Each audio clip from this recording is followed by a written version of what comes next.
That's just. I'm assuming that's what she's. The knowledge She that brought she us M&Ms though. She put candy in our room.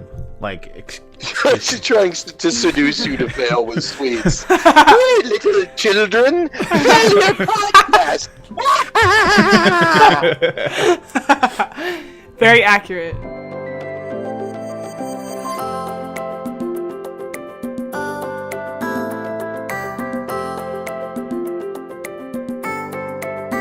hello, everyone, and welcome to episode 52 of the Thought Patrol podcast. Hello, Shawn. As you can hear, Shawn has graced us with his presence, his beautiful presence, and also we have Caitlyn. What's up, bitches?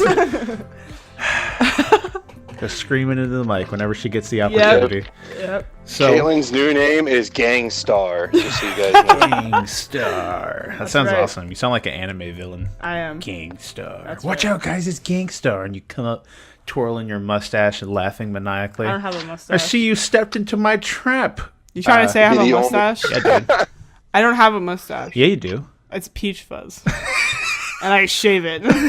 You shave it? Yeah, see, I'm the been great told- part is you said- I'm Thank sorry, you. you said twirling mustache, and then I was thinking it's Caitlyn, and then somebody else said stepped into a trap, and I immediately went that direction. Okay. Oh, man. Ken, you're a man in disguise? No. Or wait.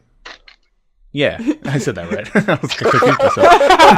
I'm like, It's like, wait a wait. second. Wait, hold on, wait. Yeah, okay, the math is right. Okay. So, Math. we are all back. I'm glad we could get 3 this week.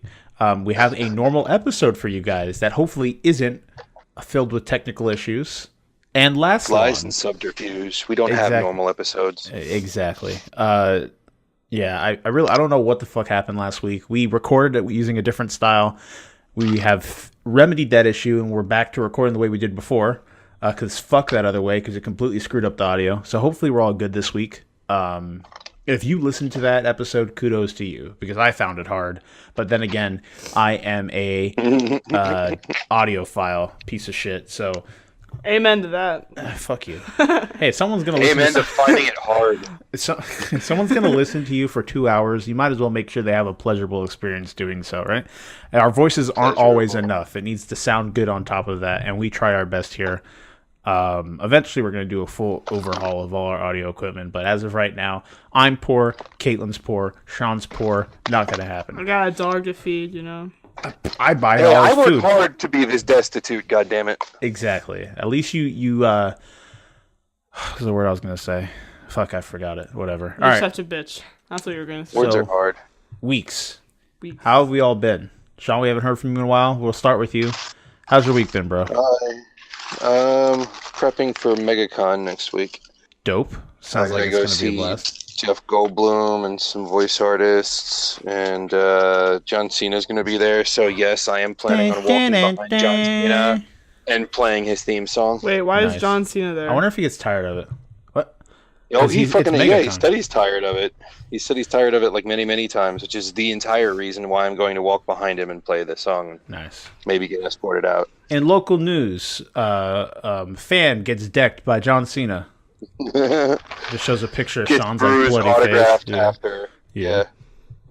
I'm like, sitting there puts with you a in a thumbs chokehold. up, like, you know, I'm missing half my teeth. Oh my god. Quote from fan was worth it. Just- So what about have you? I know you've been. What about games? I haven't heard. What kind of games you've been playing, dude? Have you played anything recently? Actually, I've been mostly watching anime, and most of it's turned out to be bad. Oh But god. unless it's really, really awful, like the only anime I've ever quit midstream and never gone back to was To Love Ru, and that was so bad. Oh yeah. Like That's just awful. so unfunny. And like I went online and people are like, "I love this series. It's such good memories." And I'm like, "Of what? Titties. Of what memories? There's just what, titties. dude, Titties and beating your dick, dude. That's I all it can is. watch an anime with titties if it actually has story. Like Monogatari is amazing, but I couldn't. And like, no, just no. I No. can't. Just give up. It was so dumb. It was so dumb. I don't have words for how dumb that was. I'd rather go and watch the last Star Wars movie again than fucking sit through an episode. Whoa, throwing Do shade. Come on. You gotta stop making fun of that Star Wars movie. It will never. It's a meme practically at this point. It's a meme. Magical Princess I mean, Leia, I Mommy agree Shoujo Leia. that last one was shit, but the one before that, I thought was okay. Well, that's because they rehashed one of their earlier plot lines, so of course it was good because the original plot line was good. We won't talk about it. We won't talk about it. I could hear Sam being triggered in the distance. I hear it. We love you, Sam. The music starts playing. He rises from his chair, fire in his eyes. Yeah. Italian opera shoots from his fingertips. Well, that's good. I'm glad that you've. I know I've heard we've talked, and I know you're loving Franks, and My Hero's been good. We watched the most recent episode today. So everything's kind of getting like closer and closer to climax, and it's pretty cool seeing what's going on, especially especially the turn like Franks has taken into what they're doing with it. It's very interesting. I love the world in this show and the way they handle their characters. I've made my predictions. I stand by them. We will not I spoil don't want anything. them to be that way. We will not spoil anything. I don't want them to be that way. Anybody who's watched enough anime knows what's coming, and that's the part that fucking pisses me. I hope to God they go the cheap route and don't do that, but I'm fucking positive they will. I hope they're like, you know what? We're going to pander to the audience. We're going to give them what they want, but they're not going to fucking do that because they're writers, and writers know better than everybody else, and fuck those guys. Yeah, no. They need to break some hearts. It hasn't happened yet, but some hearts are going to be broken. And if you're not watching that show and you're a fan of anime, you probably have heard of it. You need to get into on that train, man. It's a fantastic fucking show. It's really good. Love it. And then My Hero, as always, is fantastic. Great stuff. Again, no spoilers. No spoilers. No spoilers. I think what we'll do... It's going really good, though. Oh, yeah. Oh, my God. The episodes fly by so quickly. They're a 22-minute span. You'll sit down, like, a bunch of things will happen. You're like, shit, the episode's over. I have to wait another week. Well, they're 2 minutes shorter than your average anime episode for some reason. 2 minutes. I know, right? Oh my God. You can do a lot in 2 minutes. You get a lot accomplished in 2 minutes of a show. Yeah, it's funny. I've talked to a lot of people that have like watched, that are caught up and stuff, and there's like this recurring theme amongst all of us that everyone has gone back to watch the fight between Deku and Muscular like at least 5 to 10 times. That episode is so fucking fantastic. Like, I was talking to Hector, who's one of the friends I watch it with. We've talked about it before on the show, and he says himself that it is one of the best episodes of anything that he's watched. Like, he's put it on like the level of like the Battle of the Bastards and fucking Incest Show. Fucking Brothers and Sisters. What's it called? Six?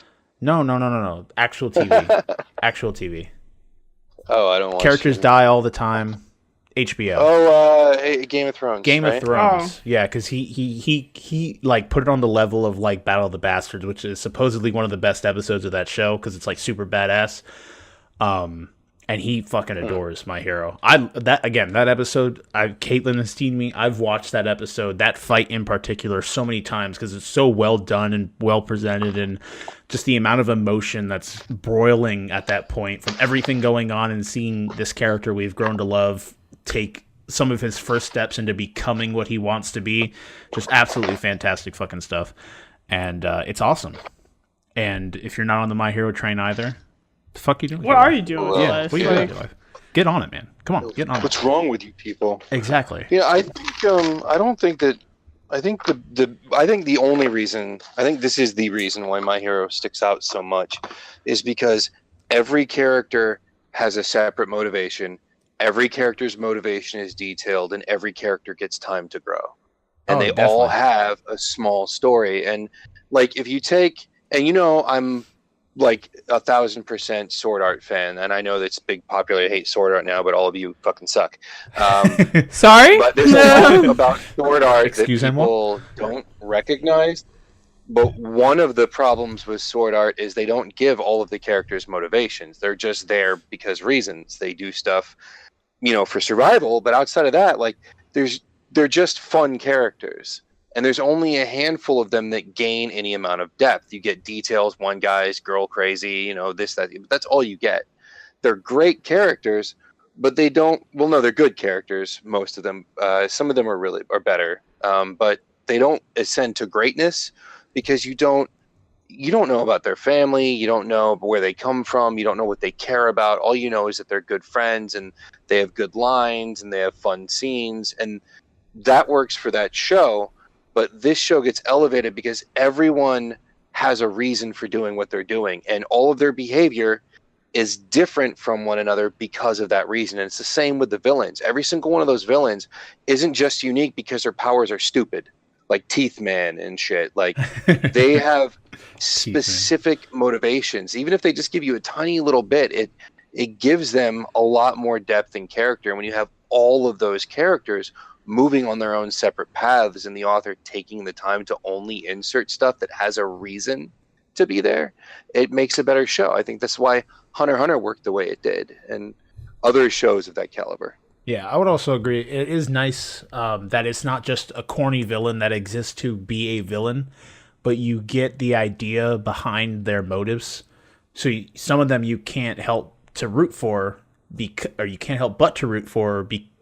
Like, I thought Stain was badass, and the motive behind his actions made sense to a point where you can see it happening in this world. It's not like I'm just killing people to kill people. I have a reasoning behind my actions, and it gives that character a connection to both the world and to you, because you can understand the human element behind his decisions, why he's doing what he's doing, especially when they give him his backstory and stuff like that. And then you could also see him affecting other characters, which is cool as well, and seeing people flock to his ideology, which I thought was cool, that he's gained fans from his actions, and seeing that cause and effect take place. I think it's interesting that he loves All Might. The reason he hates all the other heroes is because they're not All Might. Yeah, they're not. He doesn't classify them as a true hero. He thinks society is filled with phonies and stuff along those lines. Great show. Even what's his name? The guy with the hands on his face, I can never remember his name, has a very specific reason for doing what he's doing. It's not just that, hey, I'm evil. Like, he believes that the reason evil exists is because heroes are there to propagate, the occurrence of villains. And when people are choosing sides and saying one thing is bad and another thing isn't, you create a division, and that division creates chaos. So he wants to erase the division. He doesn't want villains or heroes. He wants them all gone. Yeah. Everybody has powers, but there's no black and white. And that's why he fucking loathes heroes. I mean, don't get me wrong, it's stupid, but it's still a reason that works for the character. And that's all that really matters. I mean, it doesn't matter if it's, realistic or not. Yeah, definitely. And I don't know. The music's great. The animation's really good when it gets to that point when the fighting starts. It's condensed. The pacing's very good throughout most of the show. And it's just overall a very quality product that has a lot of charm to it, and it's fucking awesome. So, I mean, everyone tuning in probably has heard of it or is actively watching it. So, again, that's fine. If you haven't, I recommend you give it a try. They have it in both English and Japanese. It's English on Hulu and Funimation, and Japanese on Crunchyroll. Yeah, it's definitely on Crunchyroll, like the easiest fucking place. The dub is actually pretty good. Like, All Might's voice actor is really good. Deku's voice actor is really good. The only problem is you're stuck behind waiting a season. And I think the Japanese is just as good. Oh, well, usually Japanese is better. So I mean in the reverse, that the dub's just as good as the Japanese. That's what I'm trying to say. I just don't think the English enunciation always hits the right emotional notes. But I had to watch one episode in English because the hadn't come over here. I don't remember I think I was watching it before Crunchy. I don't fucking remember, but I know one wasn't on Crunchyroll, and I wanted to see it, so I watched it on like 9 Anime or something like that, or one of them, and the only one they had was the dub, and so I watched it, and it was okay. It wasn't like terrible. It was like dub movie quality. Yeah. So again, all in all, great show. 10 out of 10. 10 broken Deku arms out of 10. Because that's all he likes to do is break his arms. And legs and fingers. Yeah, but like that fight between him and Muscular, I was on the verge of standing up, like shouting this boy's name, like, Deku, you are the man. Like, please, have my babies. All right, let's continue. Impossible. And we'll figure it out. That's what love does. It figures things out. Yeah. So don't tell me what I can and can't do. All right. So what about you, Caitlyn? Y'all be trying to control your fate and shit. Yeah, I know, right? What about you, Caitlyn? How's your week been? It's That's about it. Literally nothing happened this week, so. You haven't played any games either, have you? No. Damn. Yep. Nothing interesting has happened that you can recall? You're just a boring fucking person, aren't you? Okay, well, You ain't gotta play games for your benefit. bitch, you right. He does have to finish God of War just because it's fantastic. Yeah, I do. You got how many more hours of that? I don't know. You probably got, I'd say like 10 more hours of stuff to do. Maybe 3. Not 3. Definitely 3. No. Yeah. I was going to ask you what's the last thing that happened, but that's major spoiler territory, so we'll stay out of that. Let's stay out Game's of still that. relatively new, so we won't delve into any of that shit. My week's been good. No one asked. That's rude. I started watching a show called Megalobox, which is like a boxing anime. And one weird thing is it started, like, it's been good throughout, but it started with, like, really decent animation, and then over time it just went to shit. Like, some of the fights, like, slowly and progressively got worse when it came to at least the fluidity of the animation, not exactly the art, but just the movement. And I was like, They probably had their budget cut. I have no idea, but that's most likely the cause usually, or they didn't properly budget the series or something like that. I don't know. Maybe it was intended to be like a short and then it was extended into a 12 episode thing. I don't know how it works, but it's good. It's fun. It's hype. It's nothing. It's not like the level like Hajime no Ippo good, but it's still pretty fun. I'm a fan of sports anime in general. I like because anime is always super dramatic. You could ask anyone, and it's nice seeing that in a competitive scenario as a sport. Super cool. They usually make stuff super badass on top of that. It's good, and the music's fantastic. Like, dude, like it's like a mix of Samurai Champloo and like Cowboy Bebop. They had like a Wonderful Baby that had like a really deep, like dark chocolate smooth voice, and it like reads you bedtime stories. It's what the music kind of feels like. It's super good. That was not it. What? What did you just That do? was He tried. Yeah, that was a really awkward description. That was really awkward. I was like, what? It's like they had a dark chocolate baby. No, his voice is dark chocolate smooth. So good. Yeah. So, great show, though. I'm really enjoying it. And with games, I've been doing just fuck all. Well, not necessarily. I've been doing like interesting things. I picked up a game for $5 called Stalker Shadow of Chernobyl that I heard was good. There's this dude on YouTube called Resurrect that he makes fantastic videos talking about video games. That's all he does. Talks about games, talks about their production, how they came to be, talks about the game itself, story, gameplay elements, stuff like that. And he just, every time he speaks about a game, it makes me want to fucking play that game. Like 100%. I watched the one for Stalker Shadow of Chernobyl. This game's like 10 years old, so it looks like shit. I found a mod pack that makes it look nicer, so like closer to like 2012, I guess. I don't know. And I don't know. It's all right. It's very atmospheric, which is cool. It's like a Russian Fallout without the RPG elements. It's more of a survival. And again, there's very scarce music kind of peppered throughout the game, so a lot of it is straight like weather noises, sound effects, people moving or being attacked by animals, whatever. It's all that noise, and it's just nice to like sit down like at night and play it with both headphones in and just kind of enjoy it that way. It's very atmospheric, which is cool. The rest of the game, the shooting's not easy. Again, it's an old game, and it looks like shit. But hey, what else can you expect from a game that came out in 2008 or 2009, something like that? But I've been enjoying it. I saw Mark play it. Yeah, and then on top of that, I think I played a little bit of Siege here and there, getting excited for the new operators coming out.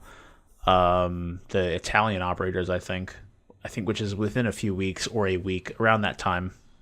So that's cool. I think we actually have a news article for that later on. I can't really think. I re-upped my Final Fantasy 14 sub, so I've been playing that game every night, doing my dailies, and just kind of progressing into the later, the second expansion, getting to that part. Been enjoying it. It's more busy work. The story's pretty. Actually, I actually like the story in Heavensward. It's pretty good. It's interesting learning about the I forget the name of the race, but the dragons, and their war with the bad guys. I forget what they're. I suck ass with names in this game because they're all like super high fantasy names, and I'm like, who the fuck's that again? Who's that? Who's that? The dragons are a one-syllable word. The other ones I remember, but I always Wasn't it forget like the like the Rayan or wasn't it the Garen. because every time I see their name, it reminds me of garlic. Garleans? The Garleans are Garleans. the Empire. Yeah, That's that an them empire. because they fought with them at one point. Yeah. That's because they don't trust humans, for obvious reasons. Having your kind like fucking slaughtered in a genocide would probably lead to that.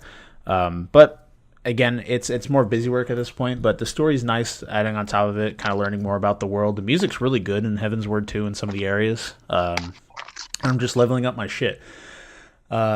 Since I have my healer maxed out and my tank's getting there, my paladin, probably my next class will either be a white mage, which is a healer, or I might pick up a melee DPS instead of a ranged DPS because I have the red mage.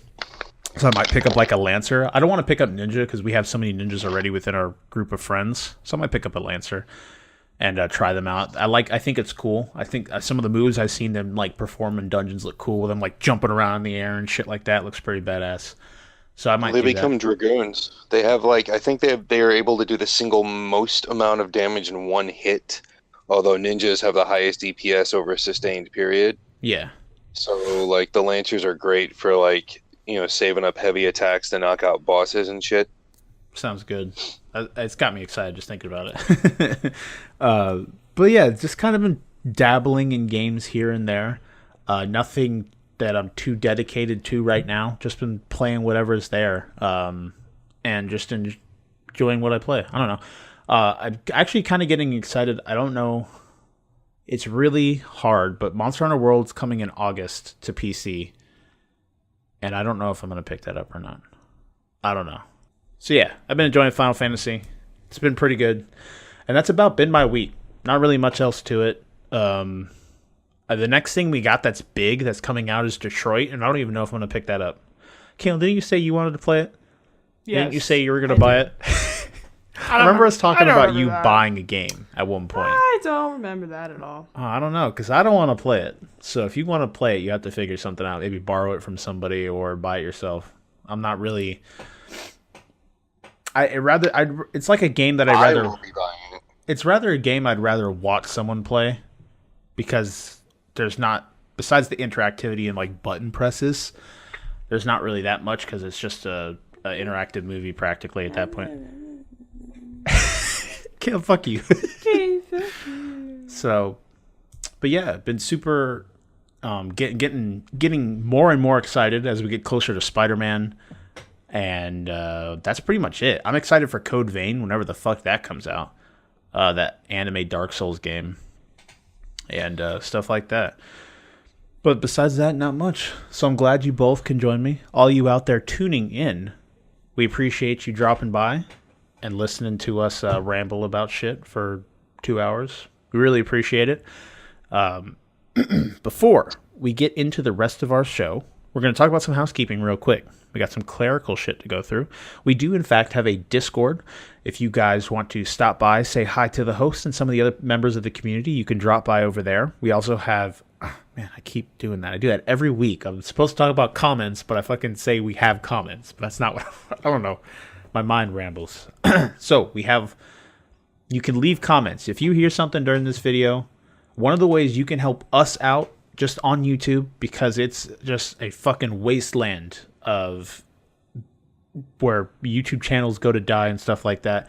One way to help us out, to have us show better in the algorithm, shit like that, is just interaction on the video on YouTube. So if you leave a comment about something you heard, or you leave a like, subscribe, anything like that would really help us out a bunch to get up there and stuff like that. It's completely fine if you just listen to us on podcasting services, but if you're listening to us for the first time, make sure you check us out again next week. We come out every week at Tuesday at 8 a.m. And finally, we have a Twitter, at ThoughtPatrolPD. You could check out for announcements there whenever we do live streams, like we did a Drunks live stream a couple days ago. I don't know when it was. Probably because it was a drunk live stream. But we played Valhalla, which is a cyberpunk bartender game, and every time I made a drink in the game, we took a shot. And I think we got to like 22. And I felt like I was going to die, and my heart was going to explode. And it was a blast. The VOD might still be up on Twitch. So you guys can check that out. It was a blast. We all just kind of chilled back. People brought some snacks, had some food. Everyone was drinking their own drink. I know Hector was there with tequila. Chris was there with rum, I think. I had vodka. We had one dude sipping wine with his pinky up. I'm pretty sure that was Joust, King of Joust. And we just appreciate all you guys for dropping by and hanging out with us. Axel, all those people, especially Alejandro, one of my friends from high school. He dropped by and said hi. I know he's in our Discord too. It was just a blast. Fun stream. We all got lit together and played a game that was not something you should be playing drunk, because it's like, it talks about like deep themes and stuff about society and shit like that, and we're all here fucking wasted like, that girl's got big boobies and stuff like that. So, but it was fun. It was definitely a blast. So we're glad that happened. Godzilla just stomped by. It was dead walking by. And one last thing. For brownie points, if you want to get into the Thought Patrol podcast pants, you can leave us an iTunes review. You don't have to write anything. If it's just 5 stars, we'd appreciate that. Anything that you can do to help us out, we'd appreciate it. So we also have a streaming page on Facebook, and we'll soon have a Facebook page. I haven't been able to put that up yet, but I'll have that done within the next week. Can you and the streaming page? Can you link those pages? Is it possible to link pages together? So say like if you have a Facebook page, can you like have the information to like a secondary page connected to that Facebook page? I know this is not something to be talking about here. They give you extremely limited space to type in like we'll figure it out website addresses and things. But about once a week, we put up a review. And it's not like a traditional review. It's more like thoughts on a show. It might be 6 paragraphs. It might be 2. We might just talk about the music, or it just kind of depends on the show. But we'll watch a show off of a major streaming service and kind of put down what our thoughts are. And it's geek related. It's typically anime, but sometimes you'll have live action stuff on there. I think we've got up a review or a discussion, more like a discussion on, was that Cyberpunk one that was on Netflix was really good. Can't fucking remember the name of it right now.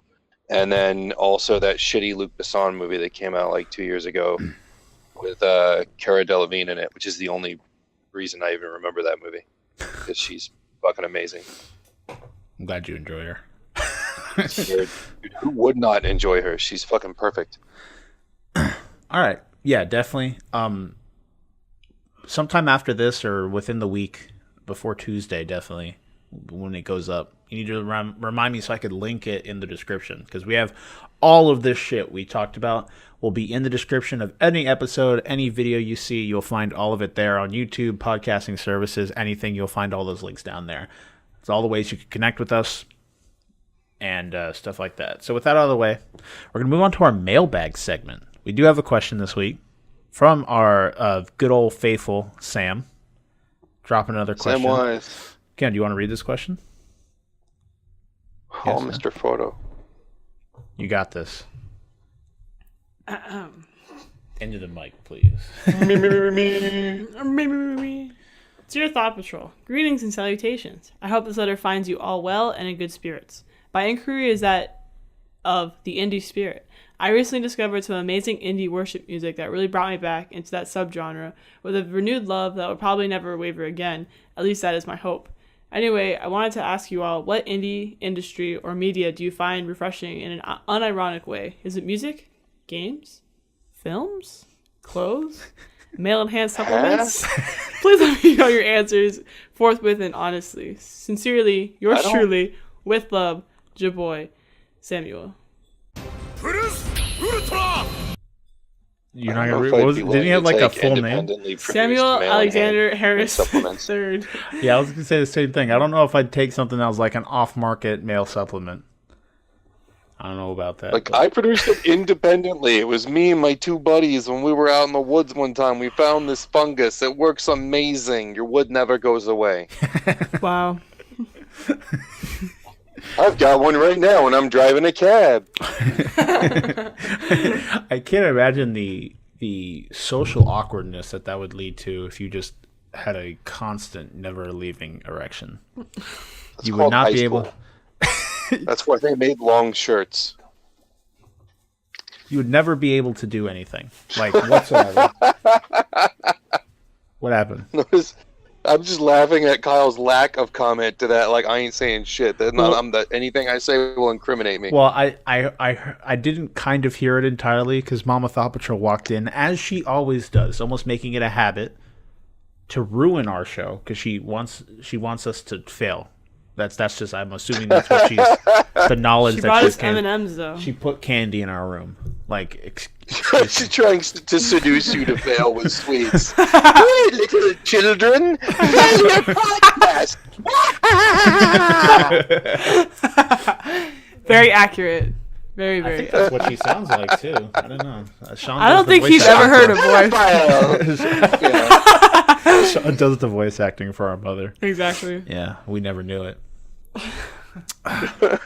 All right, so we have this question: what do we unironically enjoy from an indie media? What about you, Caitlyn? I just discovered Etsy, and I've been on Etsy. I could count that.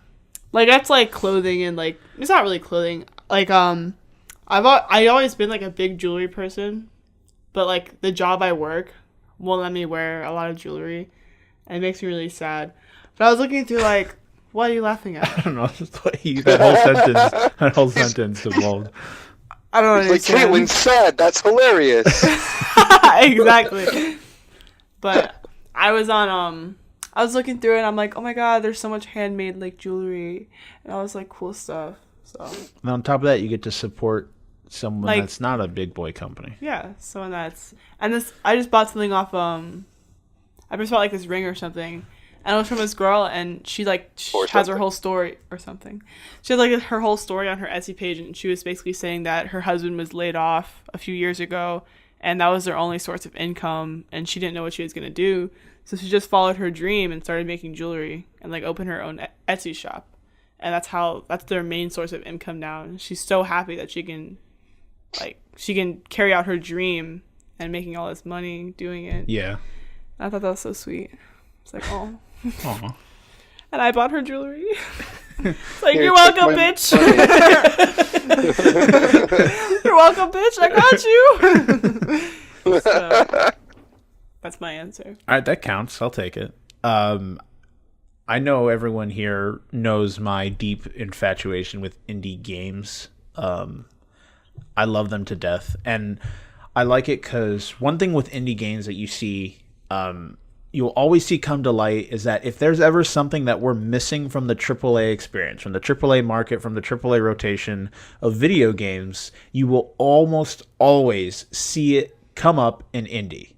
If, say, either it's a nostalgic step back to the past or platformers, which is something that will lead on to our main topic later, or Metroidvanias, or things with good music, or anything along that line, just really well done quality products, you will always find it in indie because these are people that they pour so much love. Although I can't say AAAs don't, because I do not know the process that they go through to creating their games.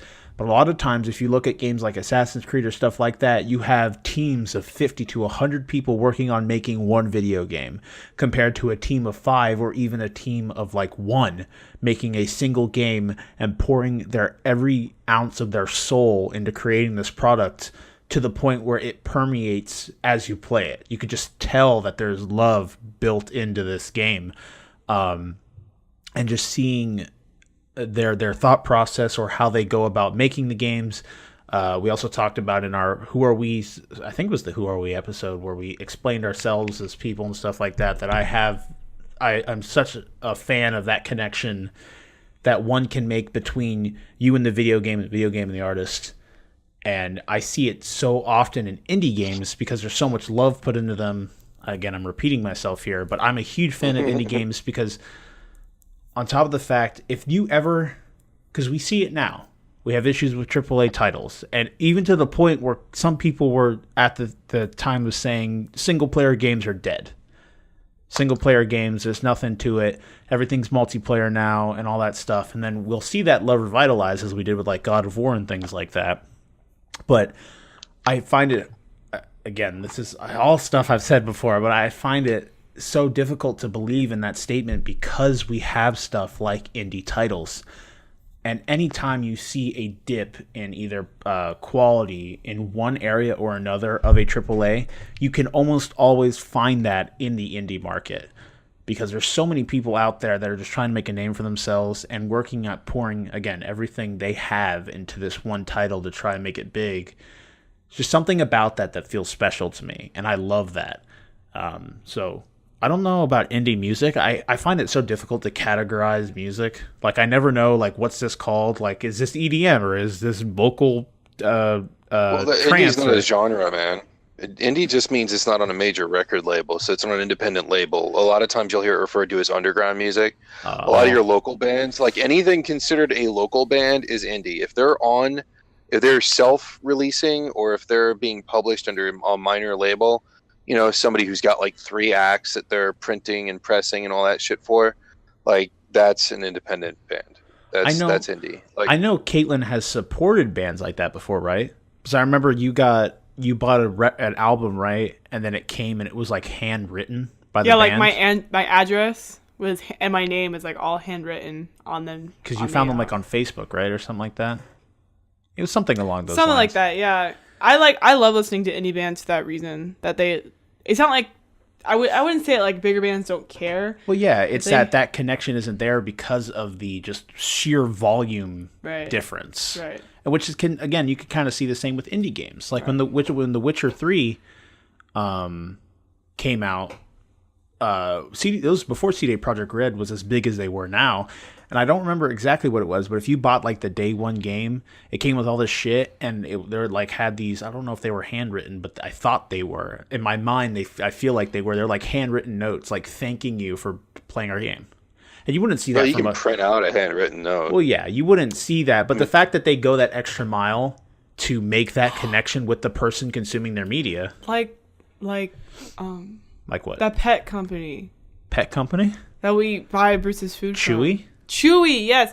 For Christmas, I swear on my life, Chewy sent us a handwritten note, like wishing our family and our dog like a Merry Christmas.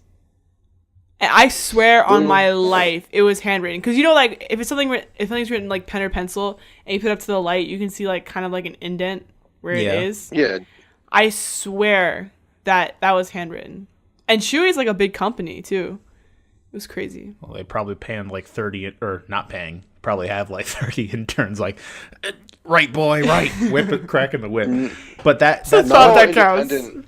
Not all independent things are self-published too. Like there are independent works that get published by Ubisoft and EA and shit like that, or they'll be published on Grow Home, and then its sequel were done by a single guy. Yeah. In Ubisoft as a side project, and his they boss. have a. So this is one of the few times I've heard Ubisoft do something nice, because usually they just steal people's shit. Because if you work for them, you're not allowed to make independent shit, and this guy got permission. I remember to work hearing on something, about that. Yeah. and then they published it. And Grow Home was an indie game. The only thing that could possibly disqualify it is that Ubisoft published the game, but it was made by one guy, and that's when you're talking about the permeation of artistic influence and the love and shit that goes into a game. The less people you have working it, the more personal influence they have, and I think that's one of the I agree with you, is that being a gem when it comes to independent titles is there's certain little details that just get glossed over, completely don't exist. Like you don't see any special little touches in something like Destiny, and the only reason why God of War is special is because it's a very unique series. Although it got pretty fucking generic near the last 2 or 3 games, but as a whole, God of War has pretty much stood apart in terms of what it does well. Like, Devil May Cry stands in its own space, and God of War stands in its own space, and though Bayonetta was really good, that one stands in its own space. They each have their own layer of polish in a specific way. Our boys Platinum, gotta love them. Huh? Our boys Platinum, man, I fucking love that developer. Oh yeah. Did they do they did Beautiful Joe and shit too, didn't they? That was really good. That was their earlier stuff. And then they did Bayonetta, they did Nier. They did a really cool game that wasn't super big. I don't remember it ever being super big, but it's called Vanquish. It's like a third-person FPS game. Excellent. Oh, it's such a they do such a good job of weaving not it's difficulty, Well, but it's language in had a its problems, but it was still really good. But they Fun. the way they create their combat systems, or just the way that you play through their game, it's all about slowly teaching you how to. Well, they'll teach you to a point, and then the rest of it, you can play the game fine from what is presented to you, but through the way they develop the game, they leave like little spots for you to discover ways to master it slowly, right? So they leave like nuggets of information that you can stumble upon that help you take the gameplay itself to the next level. But depending on the person playing, you can never hit that point. Like in Vanquish, there's so many little things that you can do that were purposely left in by the developers to enhance how you play through the game. And in time leading, they almost always have a score functionality where you get better points as you play through, and you can slowly master the gameplay system that they set before you. But they leave those little nuggets of information to assist you slowly, but it's never to the point where they're holding your hand. They give you basics, and the rest is entirely up to you, which I think is really cool with their games. And again, as you say, it sets them apart, because they always set it up in a way where you have all the tools at your disposal to master this game before you, and it's just up to you. And I can't imagine making stuff for a game and just having the thought in the back of your head that a percentage of the gamer base will never experience it, because they just don't take that time to, I don't know, they don't take that time to master the system you set up. I just always thought that was interesting, and I think that level of detail and that love that they put into that it always adds a cool level of interactivity to the combat itself. It's really cool. Platinum suffers for that, though. I mean, they do. They have they've because not only they've had those winners that we talk about, but they also had a period where they were struggling, because Platinum's history has been rocky as fuck. Oh yeah. I mean, they came out the gate as a part of another studio, doing good work. They broke away from the studio to do their own thing, kind of like what Team Ninja did, and which has also had a rocky path. And then they came out the gate with like some great winners that didn't make a shitload of money, because Bayonetta does the same thing. I played through Bayonetta twice. The first one, I beat it twice. I got a what was it, a AAA or an S rank or some shit like that. I don't fucking remember the second time around. But the first time around, my ranking was garbage because I just button mashed my way through it because I played the whole game drunk. But I made it. Like, it was hard when you're just button mashing. But but it teaches you the moves, but you learn over time organically the different move sets used at different times, different enemies, with enemy placements and shit like that when you're surrounded, and what works best in this scenario and that scenario. And it does organically give you the opportunity to get better. And the second time I played through, I really utilized the combos and the different moves and what they were effective for. And I got the highest ranking you could get in the game. I think I platinumed it on PlayStation 3. Maybe not. I'd have to go back and look. But like, they did that. I mean, that was an extremely effective game for teaching you without giving it to you on a platter, because that game is not easy. Like, about a third of the way or halfway through, the difficulty starts spiking slowly, and it forces you to either mash the buttons really fucking fast and pray to God luck, because I got really good at dodging when I was drunk. But the second time I played through, I did it sober, and I did it in chunks. And like, you have to, if you want, like, you really feel a lot more enjoyment from it, kind of like when you're playing the Soulsborne games. Like, the better you learn the system and the more you learn all the little subtle ticks that you have with the character, the more reward you get from playing the game, just because you feel like you're fucking badass. And the Devil May Cry games and the Bayonetta games and the Souls games and things like that, they really do reward you for that. It's just the Souls games are brutal from the fucking beginning, which I'm not going to go in that direction because I'll start crying.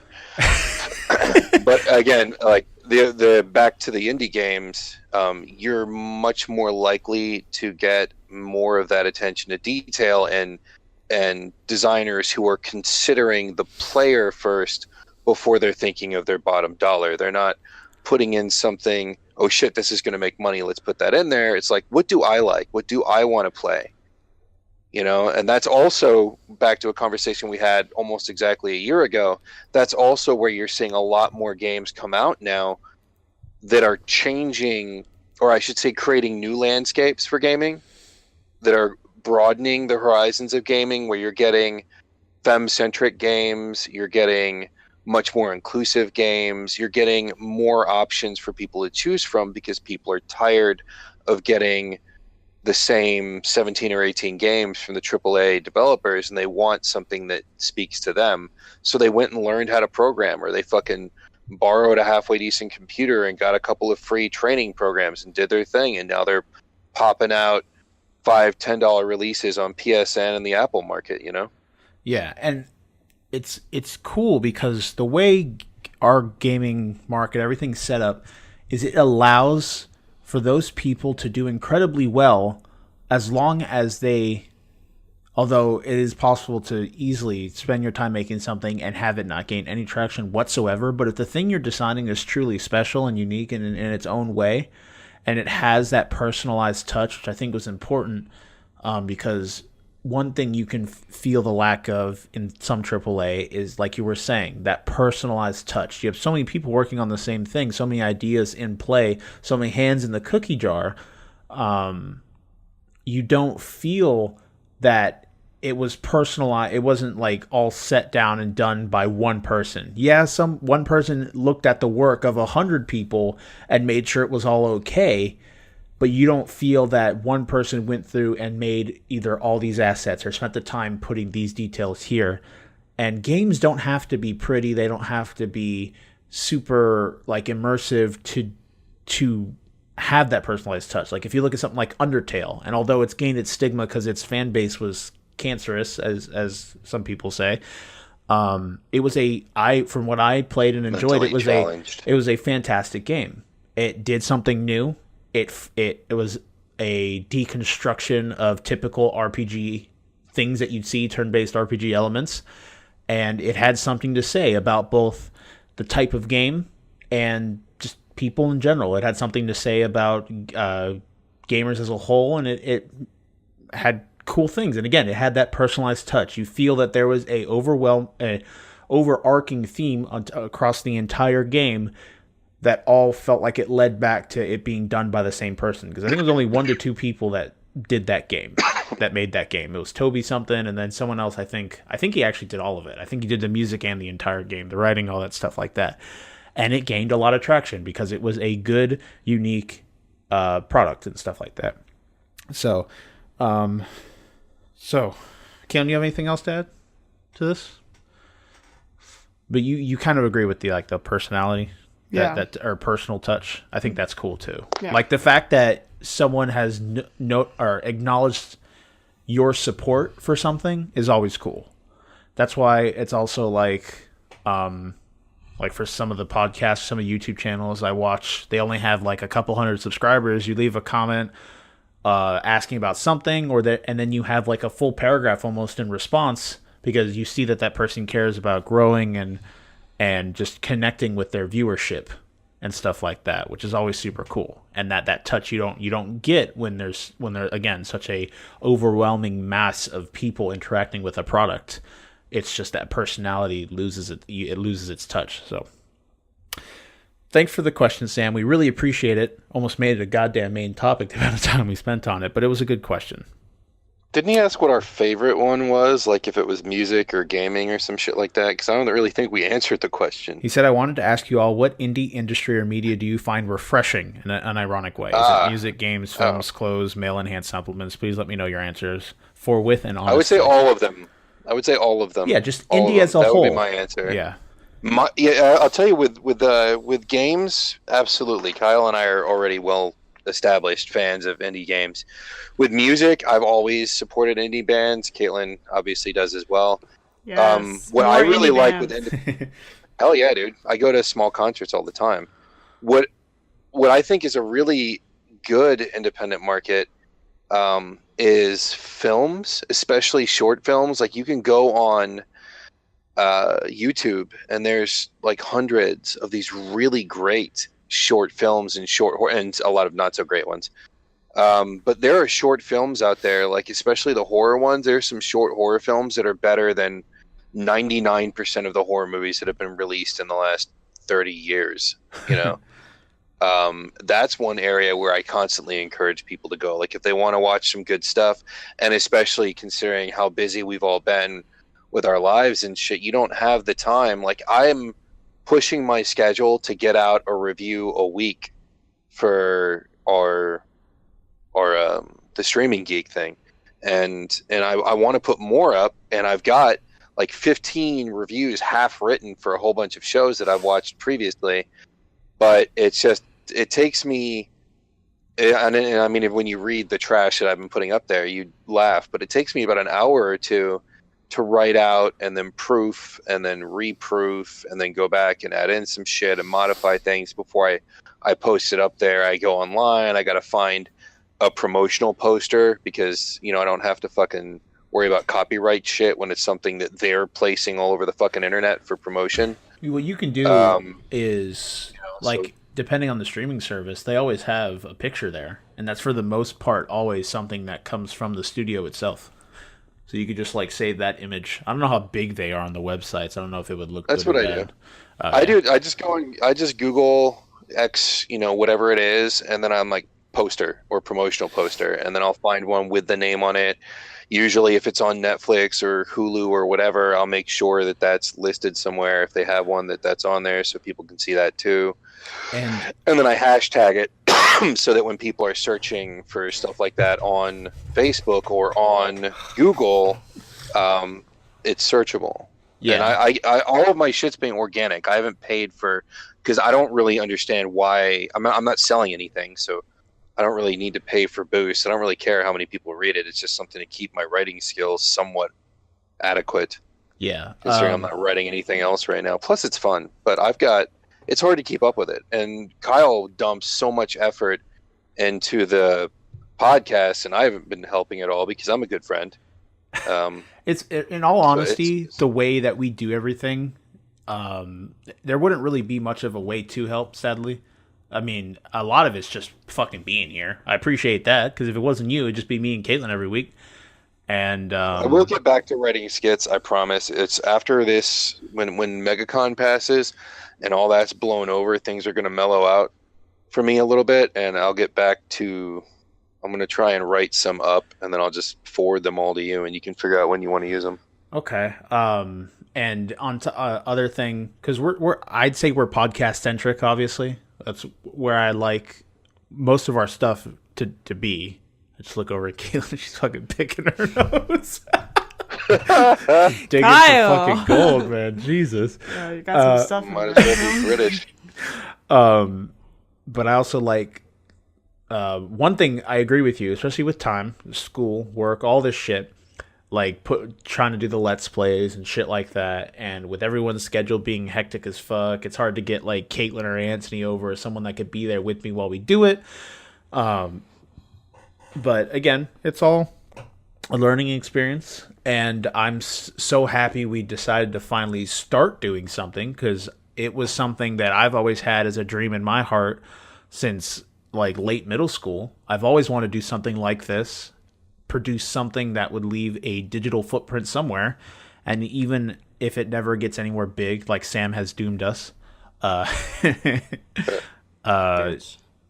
the community we have now, the small community that we have, the people that I talk to on Discord and stuff like that, it's so cool hearing from you all and knowing that there's someone out there listening. It's really awesome, and we really appreciate just all the effort you guys put into us with just tuning in. It's really nice, and it's awesome. So yeah, I also agree. I really love you guys, but when you fail miserably, I just want you to know I'm glad to have been a part of it.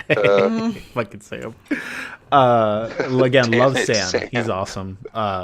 Also, I agree with the film thing too. I love short films. They're so awesome, especially that one that they have on Crunchyroll. It's like Petite La Maison de Cube or something like that. It's like the house of a small that's cube. Nice. It's the house of small cubes or something like that. Fantastic short film. Was it And Korean? I think it was. I have no idea, but it was fantastic. It was a short film, and I love seeing them. Even if they're from bigger things, like Pixar, they started at short films. They still do their short films. Yeah, the first one was that lamp. Yeah, that lamp, and it pushed them to where they are now and making full-on movies and stuff. But it's still so cool to see that they're keeping that tradition of what got them there by making those shorts every once in a while, and it's just so awesome to see them. You got a nice little concise experience that it also allows for creativity. It's not connected to any big publisher. It's not connected to anything big. So they could go anywhere as long as they're not stepping within copyright material. And you see so many cool ideas come up, like the house made of small cubes, or what was that one with the again, Pixar's all about making stuff feel human. Like they take things that are normally not human and make them feel human. Animals, cars, lamppost, anything, and that's their goal, to make us be able to like empathetically connect with something that you normally wouldn't in a typical scenario. And I think that's super cool. So yeah, short films are also awesome. So we're going to move forward. Again, Sam, we appreciate your question. If you guys want to send us questions, you can do so through many means. Discord, email, YouTube comments. Just for any of it, leave like the hashtag mailbag tag, or again, Discord's the easiest way. It's super easy. You just join the Discord real quick, drop the mailbag, and even if you just mute the server for the rest of eternity, that's fine by me. It just provides you guys a good way of staying up to date with the content, and it's super simple to use Discord. It's you could get it on your phone. You don't have to be on a computer, and you just have a way of connecting directly with any one of us whenever possible. So that's always nice. I love Discord with a passion. I'm on there like 5 minutes a day, but Kyle can let me know if there's somebody that I'm wants straight to up pick a there flavor. like 80% of the day. It's always at my touch. I could check it at work and all that other stuff, so I'll never miss any. Excuse me, I'll never miss anything. I was gonna say Sam is our question bitch, but it's more like we're his answer bitches. Yeah, pretty much. So, moving forward, we do have a game segment. It's gonna be a quick one though. We got a quick one. It's not Urban Dictionary. It's new. We've done it before on the podcast when we did not have a main topic one day. We're gonna do a 20 questions real quick. Oh, I love these games. Is it gonna be? Are we thinking of a game and somebody else has to guess it? We're thinking of an anime this time, my friend. We I'm have a very down. weeb-centric episode. What happened? What are you doing? So everyone, I want you all to think of a single anime, and we'll play 20 questions. We're going to see if we're going to do it. We're going to start with Caitlyn, actually. We'll have Shawn last because he'll be the raid boss because he's seen more anime than I have. Although I've seen a lot of anime, but I haven't seen old anime. Okay. I'm not caught up in old anime. I'm caught up in a lot of new anime. Try not to make it... You better give me a date range then, because otherwise I might fuck you on accident. 2010s. Whoa, what the fuck? Chill out. I'm thinking like... Oh, that was so energetic. Like, yeah. 2010! Woo! Yeah, that's the best year of anime. I don't even know. I can't do any of that like Akira like time. That's really old. I'm thinking like mid 2000s to present. So nothing like early 90s, early 2000s maybe, but nothing below 2000. How about that? We'll keep it at that range. Gotta go on Crunchyroll. You have thousands of anime. List. Oh, you guys are cheating. Come on. Wait, I can't think of All one. right, fine. Go ahead. Oh, I can think. I'm just gonna check dates in my anime list. Since I Gotta check put them everything on there, it's got Check dates. them deets. Yeah, gotta check the deets. Also, you guys tuning in, feel free to participate. If you guessed it before any of us did, let us know, either in the comments, Discord, blah, blah, blah, or you can make your own. Drop it as a comment, or hit us up on Discord. I don't know how many people tuning in actively watch anime or are fans of anime, but it's something we do here. I'm just trying to fucking stall for time as these two look up their animes. You have yours? I'll make it while I'm listening to you guys. I don't want to... I'm trying to keep the audience busy. We can't have white noise, Okay, which we're going to have a lot Tell of. a story. Tell a story. I had a Stop the lady at recording. work call me a bozo. Well, not directly call me a bozo, but she pulled like the middle-aged mother's ultimate like Exodia card where let me speak to your manager. You hear her all the time. And she basically said it in a way like where she asked me for an item and I went to the back to go look for it, right? I work at Publix grocery store. We keep stuff in the back room. I could not find it. It took me about 10 minutes because we have stuff that we put up on like steel racks, and I was checking if it existed on any of those pallets up there. I come back to her and said, sorry, ma'am, can't find it anywhere. It's not saying we have any in the system. Done. It's a done deal at that point. She understands that we don't have any more in the fucking store, right? And she's like, well, when I looked online, they said they had it online. So I'm gonna need to talk to your manager, please. This is, what's the word? This is name me something that's a typical middle-aged white woman would say. Like, what? I'm thinking, I can't think of the word she said. Like, it's important? No, this is like, it's like not, it shouldn't happen. It's unacceptable. Unacceptable. Jesus, that fucking word just failed me. This is unacceptable. This is unacceptable. At least she wasn't mad at you. No, she didn't yell at me. Like, she was, But no, I like, get yelled at. Yeah, she's like, oh my God. Can I speak to someone that can actually help me, please? And I'm Bitch. like, all right, be right back. No, bitch. like, when I get mad, I don't know if I ever told this before, I like click my tongue. Yeah. And there was this one girl one time, and it was breakfast, so it was like, not like that. I go I go like that. It's like in anime. Oh, you suck your teeth. Yeah. Yeah, there you go. Yeah. Not my, whatever. I suck my teeth. Yeah. And so there's this one girl that came one time, and it was 6:30 in the morning. We just opened, and she wanted some fucking nuggets, right? And I was like, chicken nuggets is this bitch does. And I was like, okay, let me get you your nuggets. And then I ring her up or whatever, and I'm not even supposed to be there because someone else is messing around. So I'm just being a nice employee, taking her order. And she's like, I want some nuggets. And I'm like, okay, I'll get you some fucking nuggets. And then so it's taking a while. Like, I'll admit, it took like 4 minutes to get it because... You got to make them nuggets. Yeah, like, we just opened. Yeah. Like, you have to give us some time. Like, we literally just opened. Uh-huh. And she's in there. You serve nuggets at breakfast? Yeah. I didn't know They that. go in the minis. Oh, okay. I work at Chick-fil-A. So they go in the minis. Okay. So that we have to have nuggets in the morning. And then she's sitting there and she's getting like mad. And I'm like, "Damn, like I'm sorry, like I'm just waiting on the nuggets." And she's like, you're "Well, like I need..." You're like actively frying the nuggets. Like, look at that. Please, don't ask to see my manager. I'm going as fast as I can. Just frying these nuggets. Drop a turd in And the I'm just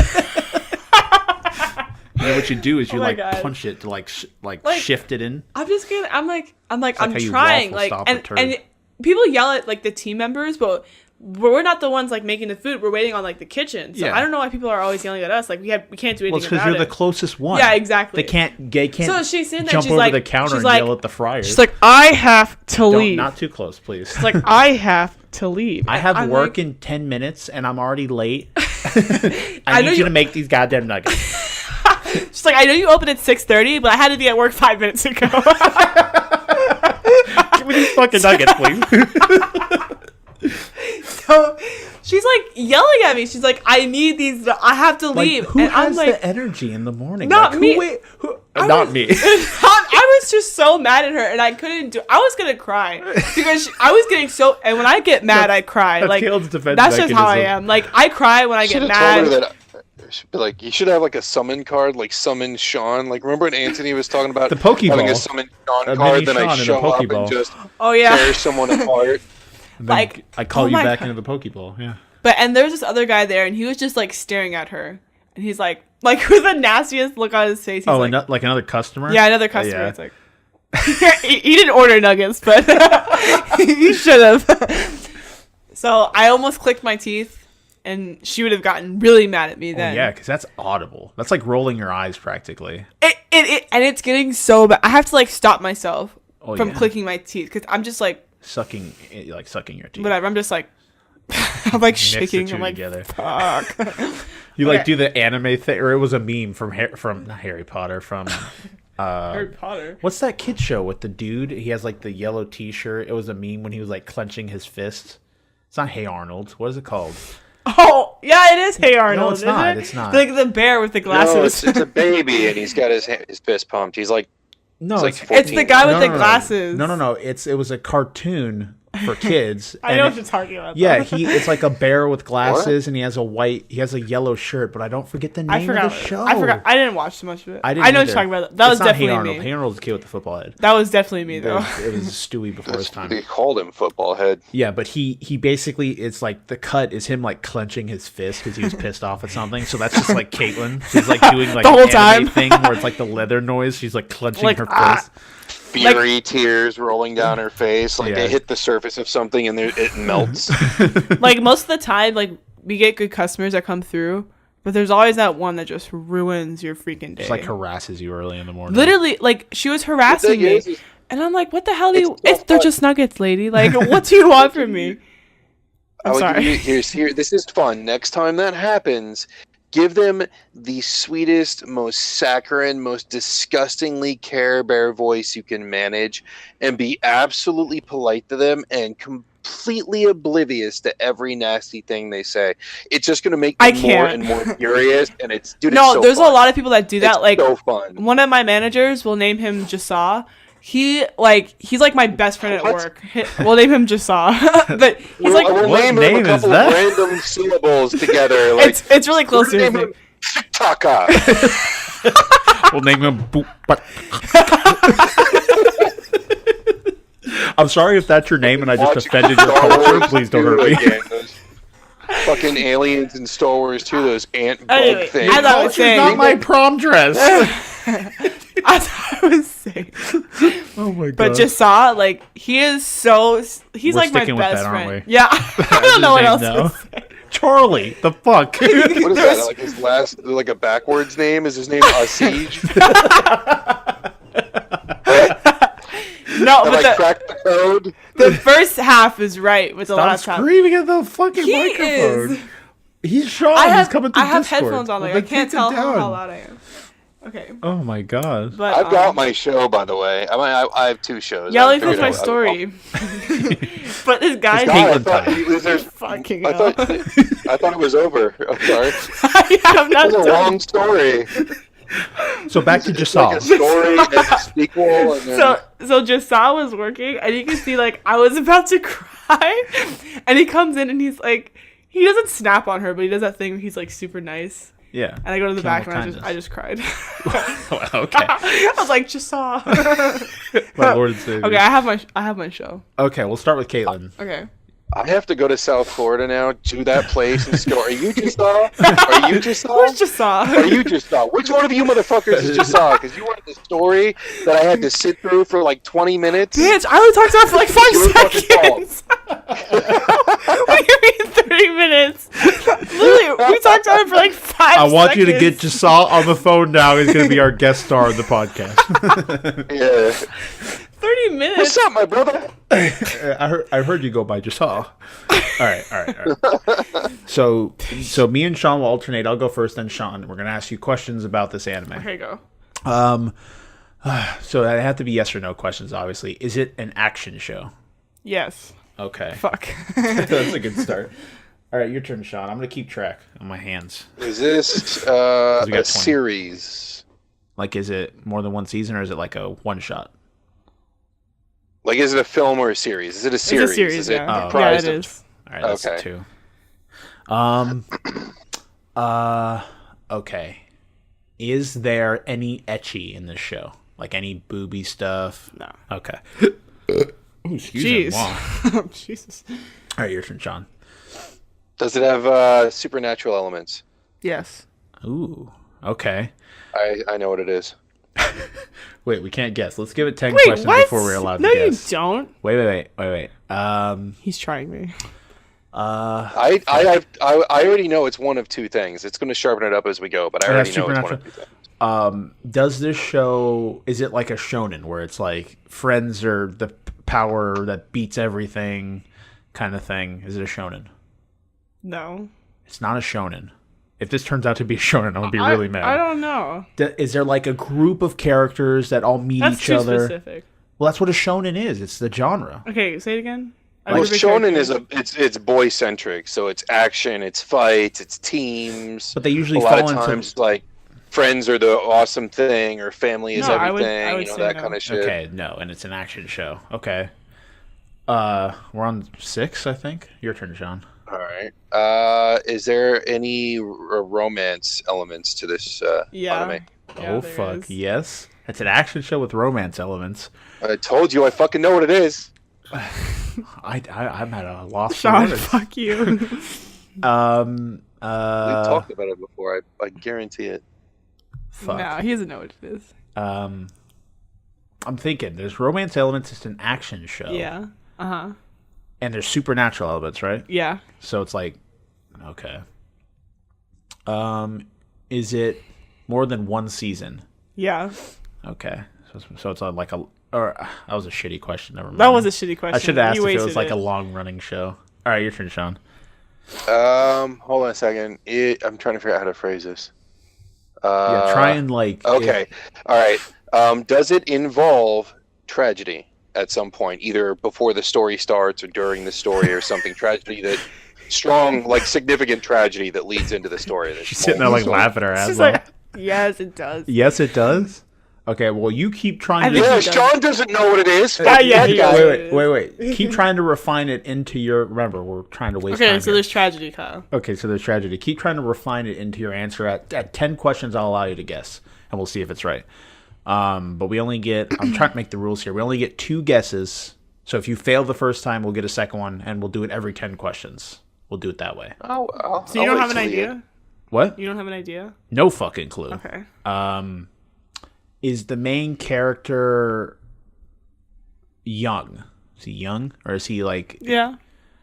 There's romance. What the Shawn, you can't guess it until Kyle There's gets no somewhat of ecchi? a clue. Well, I'm so lost. I thought it was high I'll school. be fair. Is the MC a female? Is the main No. character a female? No. Oh, fuck. Okay. Okay. So the main character... Shawn! It's shonen. The fuck do you expect? There are shonen with where one of the MCs still have dual MCs. Okay. Okay, So we're at that's 10 true. questions, so 11. That knocks out one of my guesses. Fuck. I'm at a loss for words. Involves tragedy. I might have not even seen this show. Yeah, you've seen it. Oh, good. I should have didn't said ask that, question. but you've seen it. I gave you a This freebie. rules out the vampire one. What was that one that we both kind of like? The Vampire Academy, Vampire Diaries? something. Oh no, Vampire that's a Diaries. Netflix No, show. fuck Wait, no. what? No, Wait, that's not girl anime. That's She ends up by the end of the manga. She ends up hooking up with both. She hooks up with one. He dies. Then she goes to the other one. They I don't both have fucking kids. know. Vampire. Remember? Oh, it's Vampire. What's it called? fuck? Oh my was that? gosh, Vampire Night. Vampire. Vampire Knight? Yeah, that's it. Vampire. Yes. Night, that's it. Oh my god, I love that show. That's Isn't not that a it. show? I didn't Remember think that? Kyle We would be able bonded to over guess that. it. Yeah, I remember Isn't that. that a shoujo, though? It's Yeah, like it is got a pretty shoujo. boys and stuff Yeah, like that? it's shoujo, but it's You've seen it's that not before? So shoujo that you can't Yeah, watch he's it. It's watched not like You've watched the whole thing? we had this conversation, bitch. Oh my god! Wait, we have. Oh my god, I love you. I read the manga. Remember, we talked my- about it during our Alright. wedding Yes. plans, The last time we Yes, the I whole thing. remember now. Oh my Wedding god. All right, we're on question 12. That was shameful. Is the main source of power across all the characters magical? Like, because every shonen has like a main power source. Like sometimes it's martial arts Yes. or it's magical. I guess that you consider it magic. Yeah. That didn't help. I still am at a loss for words. Well, you have like magic, you have psionic, like mind power, and then you have like supernatural, like ghosts and demons. Supernatural would be all of it, but that helps kind of like. So it would is that be more magical? spiritual? All right, It's your like turn. spiritual. There's wizards, which is magic, and then so on and so forth. It's hard with yes or no questions. Does it contain a large cast of characters? And when I say this, I'm saying some shows will focus on maybe 2 or 5 characters, and some will have like Fairy Tale where there's like 40, you know. So there's big difference. Like Fairy Tale is a huge cast, but if you look at some other shonen, there will only be like really 5 characters that get any significant screen time. Do you not remember? I I'm can't. trying to think. Wait a I second. guess so. Wait a second. Oh, do you know it? Wait. Okay. Did you answer his question? I'll say yes. Okay. Does this It's a show smaller cast. Okay. is it smaller or larger cast? What question did you ask? Well, I wouldn't. It's was a not yes as big or as no. Fairy Tale. Like Fairy Tale is huge. That's a kind of bad example to give. So I'll say Well, that yes. was So an it's a large cast, though. I'll say it's not as large as Fairy Tale. That works, I guess. Well, even Boku's got a large cast because it focuses on the one class, and then you have the other class that pops in and other heroes Then and yeah, shit. I'll but say yes. Yes? It has a large cast. Boku's Okay. got a. Okay. Does this show have Fuck, what was the one? I had a good You were question. like, Does this show involve time travel? no, I was thinking Higurashi, but I guess that's no. not I it. don't even think I've seen that show. You've seen Higurashi. When cicadas cry, the one with like the kids, Oh, alternate yes. Oh my realities, God, I and they love start that murdering show. each other and stuff like that. All right, well, it's not Higurashi. That's what I was thinking it was. What about you, Shawn? You got something to help me here? Because I'm at a loss for words. Is there an animal mascot somewhere in there? Like happy? Yeah, Yes. yeah. Jesus. Fuck. See, the two primary guesses I had, we veered away from, Oh fuck. and What now were they? she's opened it up. Now she's opened it up to like 10 things that What were we your two talked about, primary and guesses? it's one of those.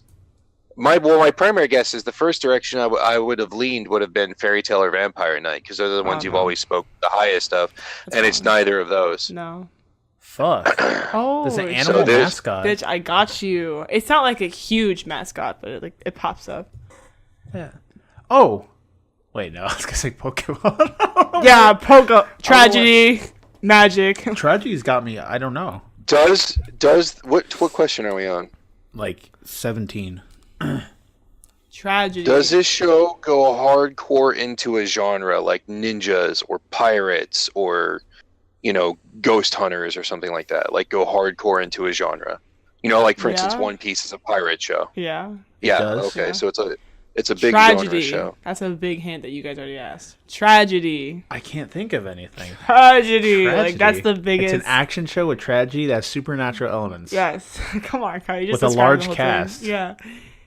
Have I fucking watched this? Yes, anime? you have. I know Yeah, but Sean's the watching thing too. is that describes like 30 fucking anime. Then ask another question. or It's 50. so Narrow hard to it anime. They're down. so fucking cookie cutter sometimes. Oh I don't want to god. hint anything. I wish you could ask like a question instead of a yes or no question. Like The last two. Well, How the about this? thing Last is, two questions. How do we narrow can it be, down? like, No. not We got to do this right. We have to do it yes fine. or no questions. We need to narrow it down. We know it's tragedy. We know it's boy-centric. We know it focuses on fights. We know there's romance involved. Does a love interest or best friend die? No. Okay, so it's not that fucking tragic. is the tragedy this is 18. Is the tragedy involving like blood related to the main character? Like is that what the tragedy is? Yes. Dude, I don't You're getting warmer. I don't know. I don't Well, fucking know. wait, like wait. dead ass. I can't I guess it think of doesn't. shit. Like the tragedy isn't from the blood the of blood. that character. You said. do you mean What what's was your blood? Are they question? blood? Is the person that is involved in the tragedy the one that dies? I'm assuming. Yeah. Are they blood related? To Oh the character? yes. Yeah. I'm at a fucking loss. Okay, I can't gotta- believe gotta you, ask Kyle. a I'm really disappointed in you right now. You're gonna know it. You're gonna Did hear I it. You're gonna be like like, this oh my show? god. Yes. Did I like Yes. You both love this show. Like it's amazing. You both love it so much. Tragedy. Come on, Kyle. I'm and so it's action? disappointed. Yes. Because you know what it is like I'm built into the thought that it's hardcore shonen, and I have a feeling it's not for one reason No, or it's another. not. Or that's what we asked you earlier, and you said it was. It's shonen, but it's not like hard, like Hunter x Hunter. Well, then it's not. Ask me another Cowboy question. Bebop, it's not Trigun. Let me see. Let me think. Okay, this is 19. Is this show? Did this show come out within the last I don't 3 think years? she's watched No. Eureka 7. No, it hasn't. So I should have asked a different question. I suck at this. She hasn't watched that. Let me think. Shawn, we need one more question from you before we have to guess. So tragedy. Like tragedy. Why are you saying it like that? Is That's it the in whole the plot. name? Tragedy. The whole plot's tragedy. What the fuck? Time travel's not involved, so it's not like Steins Gate or Erased or anything like that. Just to be clear, when we're talking shonen, it doesn't get like super gory. You don't have tons and tons of characters getting eviscerated. It's not like Attack on Titan and shit. Well, it gets gory. Wait a second. Then it's not. If it gets gory, it's not shonen. That would But be no, you seinen. said magic was involved. Yes. What the? It's a type of magic. What the fuck? Because Not you said psychic and it's not spiritual. You said Attack No. on Titan, and that fits. If I say everything. it, it's gonna give it away. So Obviously. Don't say it. I'm not gonna We say need it. one no. more question, Sean. Come on. I'm at a loss for. Give me words. like a super specific question. Well, it's hard to know because we don't know what way to go in the super specific. We kind of wasted some questions, to be honest. We kind of fucked this one I'll give up. you a free question then. Let's keep going past 20. I mean, if we don't get it by 20, we should keep going until we get this, because this is embarrassing not for gonna both of us. It is We very. should've done better. I'm disappointed, honestly. We're doing a fucking podcast and we're already an hour and 20 in. We still have more stuff we have to do. So let's not let this take an hour. We can of only us doing we can this. only The just do best one part of the anime. podcast. We can just do this one and move on. But I want one. I want to do mine. And I'm sure Sean wants to do his. And we still got the main topic. Well, I'm disappointed right now. So I'm disappointed too in myself. I'm disappointed. Yeah. give me another question. Let's just do one more 20. You said we're sticking to rules, the whole name of the game is 20 questions. If we can't get it by 20, we lose. That's just how it is. That's One fair. more. Last question. I'll give you a second to think about it too. I'm trying not to sit here silent. It'd be a dumb idea. So we have tragedy is a really big detail. It's a shonen kind of. There's magic involved and it's action. There's romance. There's romance. What the fuck? You're gonna say it and my You're mind's gonna be like, gonna You're explode. gonna- yeah, exactly. Or I've never heard of it before. Tragedy. What the fuck? I can't think of anything. Oh my god. I can't think of jack The thing shit. is I'm thinking of too many things. And Kyle can't think of anything. I can't think like, of oh my god, shit. Kyle. And it's my question too. Can I give a hint? Hold Can on, I use hold my- on, hold can I on, use my hold on, final wait, question? Wait. Okay, all right. Is there He's got to pull out of his ass. two? It's a bit of a stretch, but is there two side or well, I say two, maybe three sides to the conflict in this show? In other words, is there like side A versus side B? Maybe there's a side C, but like at the very least, Yes. there's 2 to 3 sides. Yes. Are people fighting? Okay, I am ready for a guess, but I didn't know. I don't remember. I didn't know Caitlyn watched this, so I could be wrong. Okay. Oh fuck.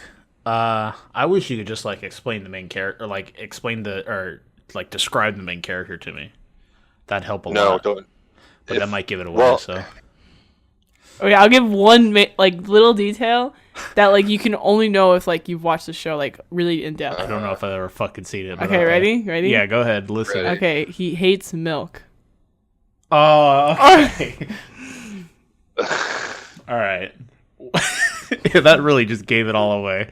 That gave it all away. We're not gonna do that in the future. Man, I can't believe I didn't think about this fucking show. What do you think it is, Shawn? We know what it is I now. would- Yeah, I would say that I gave think that away way too qualifies much. as shonen. I don't know. I wouldn't consider it shonen. That did not give away way too much. It did. No, it did Yeah, not. it did. That's Like, such I a know it- stupid I know it detail you all- should know. I know it all entirely now. I wouldn't consider it shonen either. I wouldn't consider Yeah, it it's show not shonen. really a show. Okay, it's Full Metal Now- Alchemist, by the way. Yeah, it is. Yeah, Full yeah. Metal Alchemist. No, I think but I think FMA qualifies it. Well, I mean, it's not. I think it's some. Yeah, I think it's still. I don't think it's like a hardcore shonen, but like It's- it's kind of. It's I think can't that's really what distinguish. fucked me it's not- over. I can't think It's of anything not else to seinen. describe it as. It's not seinen. I mean, there's some gore, See, but it's usually tragedy? off screen. Oh yeah. Tragedy. You yeah, have a fucking box set for it. I do. sitting I right own there. every manga. He owns every volume. Like That's pretty sad. But I think I'm it's just because disappointed. I was. That's not sad, dude. I was FMA in is the classic. wrong. No. yeah, I It's can't sad believe that you I guys couldn't guess it. It's sad that I couldn't think of it. I think it's because I was in the Yeah, wrong. but didn't we get it by 20? Didn't we get it by 20? No. No, I said he hates milk. I was and everyone's gonna- like, oh. Yeah, I didn't get my last question though. Like, That because was I mean, my my That was your last gonna- question. Yeah. My question was the last question, Sean. You got said. your You last said. question. Oh, I thought. What did he say? I thought we forgot what both the got question 20 He's questions. asking if I'm there sorry. was. No, both got to be here And forever. 40 What the questions. fuck? No, it's Oh no, 10. yeah, you're right. No, you're right. I was. When I said I have an idea, I was sitting on either FMA or Tokyo Ghoul. That's exactly where I was at. Oh, that's good. So you had the idea. Kyle just didn't even know the whole time. I don't know. I guess it's Just a Because funny- both of them both I of think them it's because qualify. early on I fell into the mindset that like straight up shonen, like shonen, so like something like One Piece or Fairy Tail. But I've or said Hunter x it's Hunter. not hardcore shonen. I said Yeah, that. I know, but like Because you it's- suck. Okay, next. I could whatever. FMA next? is shonen though. Go, Sean. I wouldn't consider. Oh, I it- thought you were going All right, next. All right. Oh, is it my You turn? sure? Yeah. I don't know. You said he was said going Great Balls. last. Okay, I could go. Now, I could almost guarantee you've not seen... What, No, you have to just something we've all seen. I did FMA, and we've all seen FMA. I want to do Keijo. No, do something Because we've all you know what it is. Like if I don't. What would you say? Keijo. I don't know what It's that like is. the sports thing where they're knocking each other off with their No, boobs and shit. no. Try a different one. Okay, a show that we've all seen. Oh, this sucks because I don't know what she's seen besides like 3 or 4 shows. Oh, snap. Yeah, that's what Well, I'm saying. you can guess Just with do me. stuff that's popular then. Stuff that... Because if it's popular, she's probably seen it. And at least heard of it. one other person has probably seen it. Because I've seen a lot of stuff too.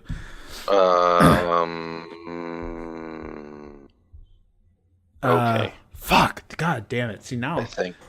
I think I know what I want to do. I think. Okay, I'm gonna do something that. Shit. This fucking sucks. I'm going on Crunchyroll. Give me 1 second. I told you. Give me 1 second. Everyone, chill out. Okay, Chill so let's out. talk about Just Saw. What I fuck named Just him? Saw. Is that what I named him? I think so. Just Saw? Just saw. Okay. I was thinking Mufasa. That was my inspiration. What? I don't know. So Just my Saw, gosh. and I have another friend there. His name is All right, I got one. Cameron. Okay. I don't care about Cameron. Okay. All right, I'm ready. Okay. I'm surprised she's not just using Pig Latin. Like these names aren't that unguessable. Excuse me. What are you talking about? Ilka. Okay. All right, I'm ready, guys. Look, Charlie was completely different from the original Look- name, so I give props to myself. All right, so Who wanna go first? We'll have Sean go first, then Caitlyn. Okay.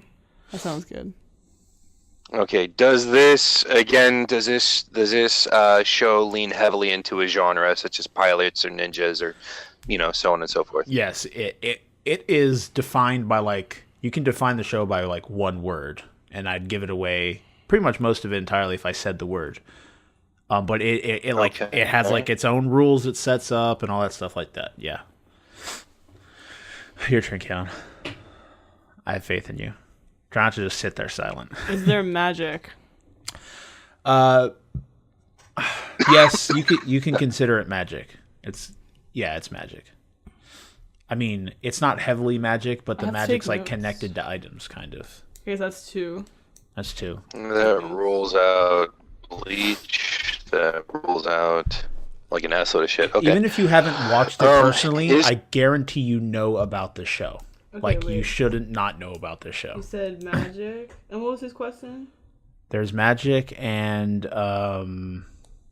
Is it a genre is show it like ninjas? does it fall into a genre? samurai? Like heavily? Yeah, like ninjas, Your turn, samurais, Sean. pirates, etc. All right, your turn, Sean. Is there a singular MC or Yes. in other words, I'm meaning is it okay? So it's not like A lot of the group MC. focus, there's side characters, but there's a lot of focus on one character, and that's the main character. Definitely not Bleach then. No. Like, it's like you You said heavily- it has like a million magic? others. The magic connected to items, yes. It's not like everyone just shoots magic spells around. to They're like items. connected to items, kind of. Yeah, there's magic. Is this seinen? No, it's definitely like a kid show, like shoujo or shonen. It's like shoujo. It's definitely shoujo, 100%. Oh, it is shoujo. Shonen, god damn it, my Oh, bad. I get those two shonen. mixed up all the time. Shonen, 100% shonen. Well, that kills the little witch. Oh god, I fucking love Little Witch Academia. Sean, the game came out for it recently. I heard it wasn't What's the getting name good of reviews. that? What's the name of that show? Sean, I'm not talking to you. I'm referencing my What? team member. He's like it's the girl and she has pink hair and she has a wand. And it's a guy and he like teleports in and he has blue hair. That's a Zero no Tsukama. Sean just watched that recently. Did you say pink hair and she's a blonde? No, No. pink hair and the dude gets teleported to her world. It's Zero no Tsukama. She teleports him in. It's older. It's a romance. Remember he dies, Shawn, and Okay, I'm he gets guessing brought that's back to not it. life. That's not it, yeah, then. You just watched Somewhat it. We talked ReZero? about it. Not ReZero. It's before that. It's called Zero no Tsukaima. like there's a bunch of romance. They have sex one time. I don't think they actually have sex. Yeah, they do. It's familiar of the Zero. familiar Yeah. of Zero. I couldn't think of the English Oh, name. see, It's he not heard that. sex. He's like, that's what it was. Sex. I got it, dude. Yeah, dude. That, No, they didn't. He didn't have sex with the Yes, with the they MC did. ever. it's implied Until, that they did something in bed, but they didn't. Right. It doesn't show them having sex. They could have kissed. Not before they got married. Okay. What does that anyways, do? Okay, so she was pure. I don't even know. I don't even know what question we're on. 4, I think. 4 or 5. Okay. My turn. Come on, guys. I have faith. Okay, so magic. There's magic related to items. Keep that in mind. It's not like everyone's shooting spells around. Have I seen this show before? You know about this fucking show. Everyone in the world knows about this fucking show. You know about it. 100%. But have I seen it? Like, have I seen the characters? Yes. You know what they look like. Like if you Like, I know didn't, the plot. I'd be worried. I if you know the didn't. plot. For the most part. You already. It's Come not on. Fate's Day. No, it's not Fate's Day. Definitely not. Because that's hardcore magic. This is like magic. That's for real. Seinen. Yeah, that's And also that's Seinen. Seinen too. Yeah. Man, Fate's Day Night's a good show. I still need to watch Heaven's Feel. That movie looks fucking fantastic. I think I've realized why I never went beyond Fate Zero, because I knew no matter how good the rest of the series was going to be, it was never going to be as good as that. Well, I still think Unlimited Also, Blade Works was decent. my favorite. I have like 11 favorite characters in that show, and I can't have watch a any question. season without somebody dying. Your turn. Shawn, come on, get a question. We got to get All this right. shit in. Does it have a smaller cast of characters? That's a good question. It's definitely like 5 or 6. So yeah, it's not like something like Fairy Tail. It's a smaller cast. Like important characters, is a smaller cast. That's 6. Yeah, that's question 6. Has it come out in the past? Trying to 3 figure out years? if I like this show. It has not come out in the past 3 years. It's actually So it's an older show. it's an older show. Yeah. Have I seen and liked this series? I don't know, to tell you the truth. We have not talked about it, Now, how do you know? but I know you know I've about seen this it. show. What does that mean to you when I say that? That means it was really popular at one point or another. You have to know about the show. If you don't, I'd be more surprised if you didn't than if you did. Well, Naruto doesn't have anything specifically tied to items. I mean, Remember, there's some it falls things, into a specific genre too. It's like a rule set Okay, for everything. So there's Naruto, there's One Piece, Bleach, Pokemon. Like Ask thinking a of question. like Ask a so question. super popular shows. I don't think Pokemon is shonen. That's children's. That's below shonen. It's not Avatar. I don't know. I why mean, would think shonen is Avatar. shonen's like little boys, little kids. No, shonen is teen. Well, Teen. then and I don't know middle where school. this show Like, falls into. I think it was, Pokemon is elementary school up to 6th grade. Shonen is like 8th, maybe Wait, 9th grader what and did up, you just say? like 13 and up. What did you just say? I said I guess this show isn't a shonen. It's like a kids show, kind of. I mean, I don't know So what you would consider it. SpongeBob. No, SpongeBob's the It's greatest no, anime it's, of all time. it's anime. Yeah. Alongside Corey It in was the a House. joke. It was a joke. Top 10. You're Titanic. He said top 10. Oh. Come on, guys, question. I have faith. Whose turn is it? I guess it's mine. Yeah, Caitlyn's. Would it play on like Nickelodeon or something like that? No, it's not on Nickelodeon. But like, would it play on like American TV? It was on American TV. It had runtime on American TV. Like on Toonami. I don't know if it was ever on Toonami. I mean, we watched it in the morning. It's like a Saturday morning cartoon We when I was watched over it. here. I'm giving away way too much information, but that's a feeling because I think you guys have like no lead whatsoever for some Not reason. really. Like I Well, did now last round. that's a good lead. Well, We I watched don't it watch in the shit like Digimon and Pokemon and then kids That's not it. stuff. Just come on, keep. It was on in the morning. But you'd know about All right, this. so it's fucking my show. turn.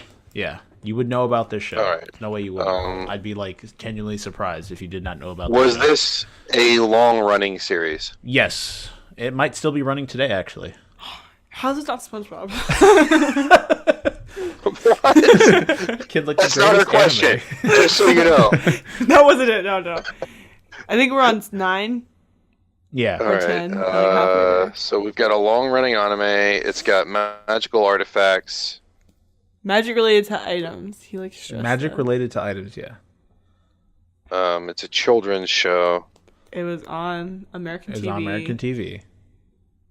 Just people, I hope, might be like screaming at their fucking monitors. Like, yeah, kind of like Full Metal Alchemist. Yeah, but I don't watch kids shows. I'm crippled here. I'm finally out of my depth. If I say the name, you know what it is. Just from there's the name only alone. 2 kids. There's 3 children's animes that I am aware of. There's Digimon, Pokemon. No, 4. Beyblade. And Little Witch Academia. That's all I know. I shit you not. That's all running. It's still running. You know today, for sure it's still running. Within the last year or 2, it's still been running. Well, Beyblade and Digimon are still releasing new incarnations, and Pokemon will never die. So yeah. And he said it's magical. Magic related to items. I wouldn't say artifacts though. That's not the right word for it. Well, items. Another question. Come on, I have faith in you guys. Come on. This is all right. Are the items something you wear?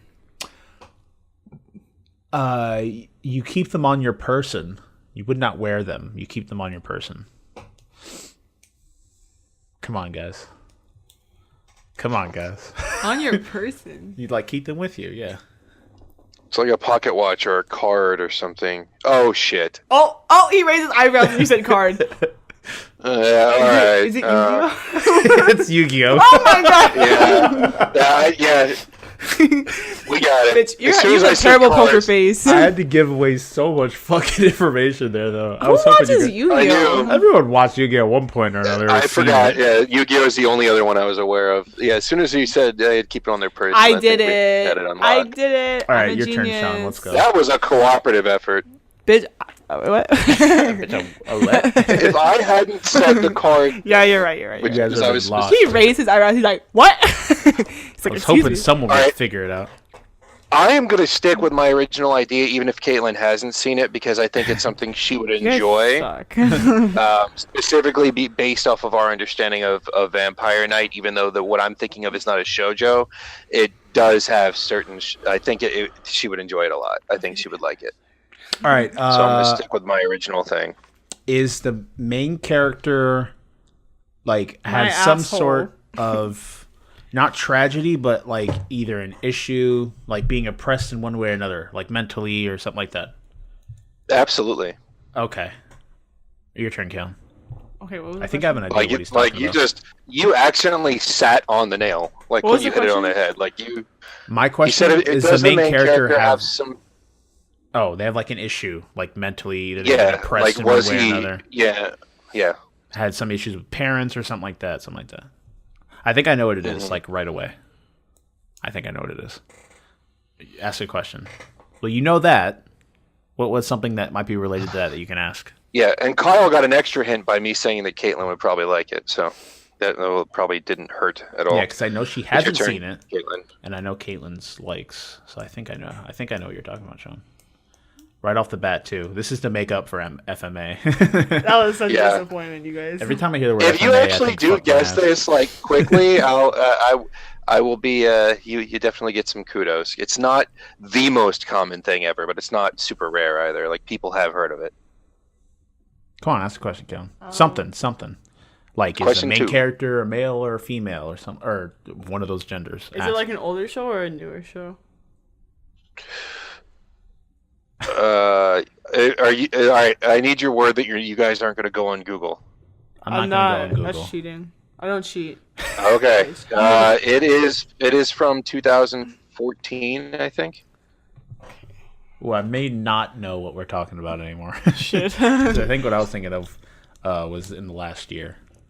So. Oh no! What were you thinking of? Ancient Magispread. No, oh God, Caitlyn, you really like that one too. I read like half the manga and I just stopped. It's so good. Well, shit. Well, I'm lost now. It's really 2014. good. 2014. Mental illness. There's no mental illness in that show.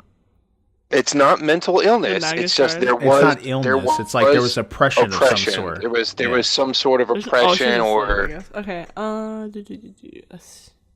Oppression. I have another idea, but I don't know. I think Caitlyn's watched this show. Is it my turn? You can ask me if I watched something. It's not cheating. Well, that doesn't. I don't know. That doesn't help us. I don't know if That's you've not a seen question, it, so though. I Just, couldn't like, tell answer me. it. I'm thinking Kotora-san, but I don't know if Sean's seen I know it. Kyle's seen it. That was the girl with the dad who's a crossdresser, wasn't it? No, Kotora-san was about the girl who could read people's minds. Yeah, and she was, like, she ruined her bullied. marriage, and her mother like fucked her up. Yeah. Yeah. Oh no, That was her no. grandfather. Like I'm the thinking whole of something first episode led to her eventually. She was taking care of a cat, came back the next day, and it died. And that was like the breaking point. And she just started like screaming on the spot. Yeah. And she just like her mind broke like entirely because it was after everything that had happened. And then after that, It's your turn to ask that's that first episode fucking tore me apart, man. That shit was sad. Is the main character a girl?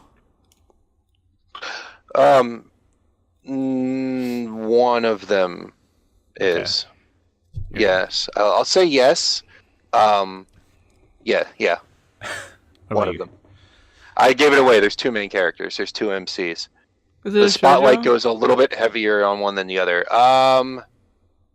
I'm trying to figure out if that would qualify as a shoujo. Give me. It's like shoujo something that's like designed for girls. So if it has like pretty boys and there's Oh usually no, a lot I of thought romance. no, it's not. It's not a shoujo. Okay. It has shoujo elements, So there's but it's not a oppression. shoujo. My hands smell like burgers. Is the setting for this like supernatural in one way or another, or is it the setting for the supernatural in one way or Yeah. another? Oh yeah. There's hardcore supernatural / magical elements. See, now I'm thinking of something else. How many I'm not even questions is answering it? with yes or no answers because like 5. we never follow the rules anyway. We're like we're gonna follow the rules and then we don't. 5. That's really hard. 20 questions is hard as fuck, especially with anime. The way everything. I usually do stories pretty are. good. 14. Mr. I couldn't guess Fullmetal Alchemist. I thought I had this one Good right off the usually. bat. 2014 though. It's your turn. No.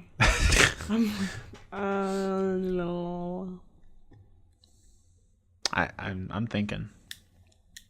So there's oppression. There's two main characters. They're both. One's a girl. 2014.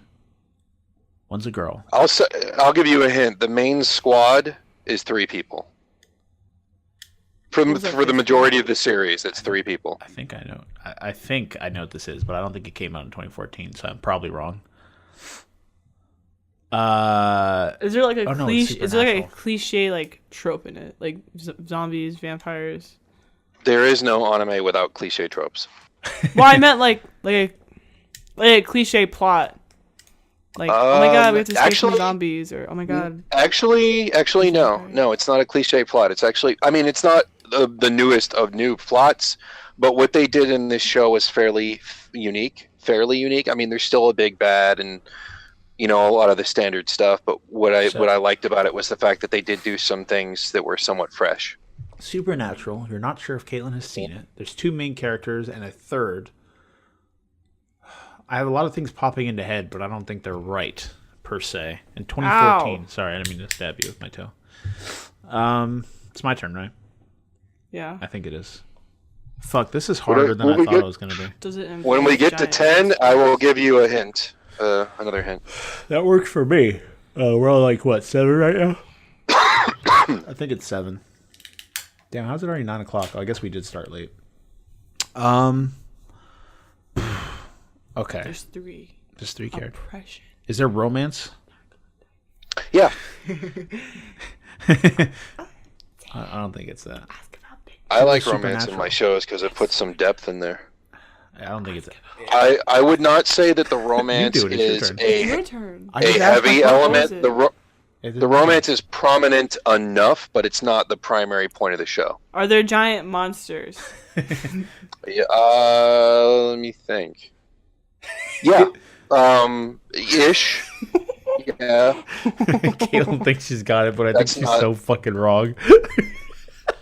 There- so fucking there wrong. are We got another clue, there are okay? some giant monsters.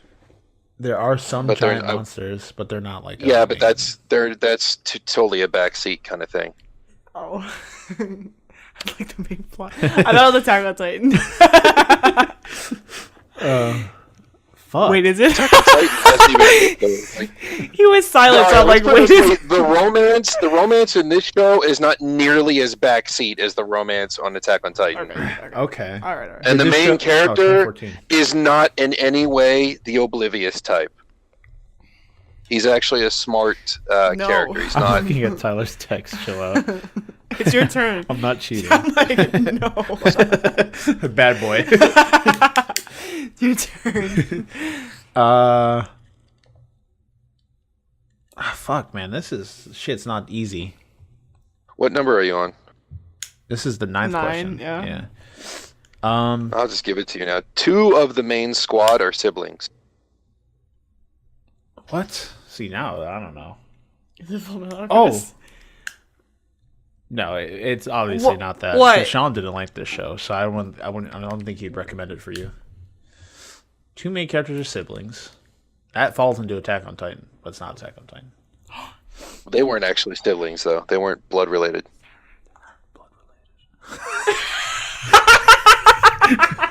We're just looking at each other. The faces we're giving each other as we're making revelations. No, they're not blood related. Yes, they are. No, they're not. Yes, they. Oh no, They're Yes. not. They're No, they're not. orphans. That's Yeah, you're fucking. Keon's like, she looks at me with like this surprised face. Seraph of the end. And then I look back at her. I'm like, they're not blood related. Like having revelations. There's no big monsters in God. Seraph of the End. your face. That was so perfect. There's no blood. There's no big monsters. There is a item prevalent in the show that is of a morbid nature, even though the show is not morbid by nature. That's a lot That of probably detail, just but I confused still you more. fucking- I don't know. It's kind of leading towards Babuki Baranki, but we fucking hate Think that of show. think of the definition of morbid, right? Yeah, usually like involving like death or something. There is an item in the show of a morbid nature, but the show is not morbid. Billy and Mandy. The Crib Adventures of That Billy would and work. Mandy. That fits the criteria. Corey in the house. Kobe. Your questions suck. Come on now. I'm thinking, Okay. fuck. So 2014. Was it popular during its time?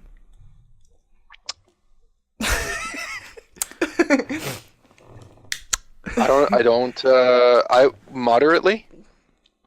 Okay, so it wasn't like That's not a it good wasn't answer. like on the level of like My Hero or Or like Attack Attack No, on Titan. no. Alright. And it. I'll say this much: it told its entire story with I'd say a 90% effectiveness in 12 episodes, which is rare.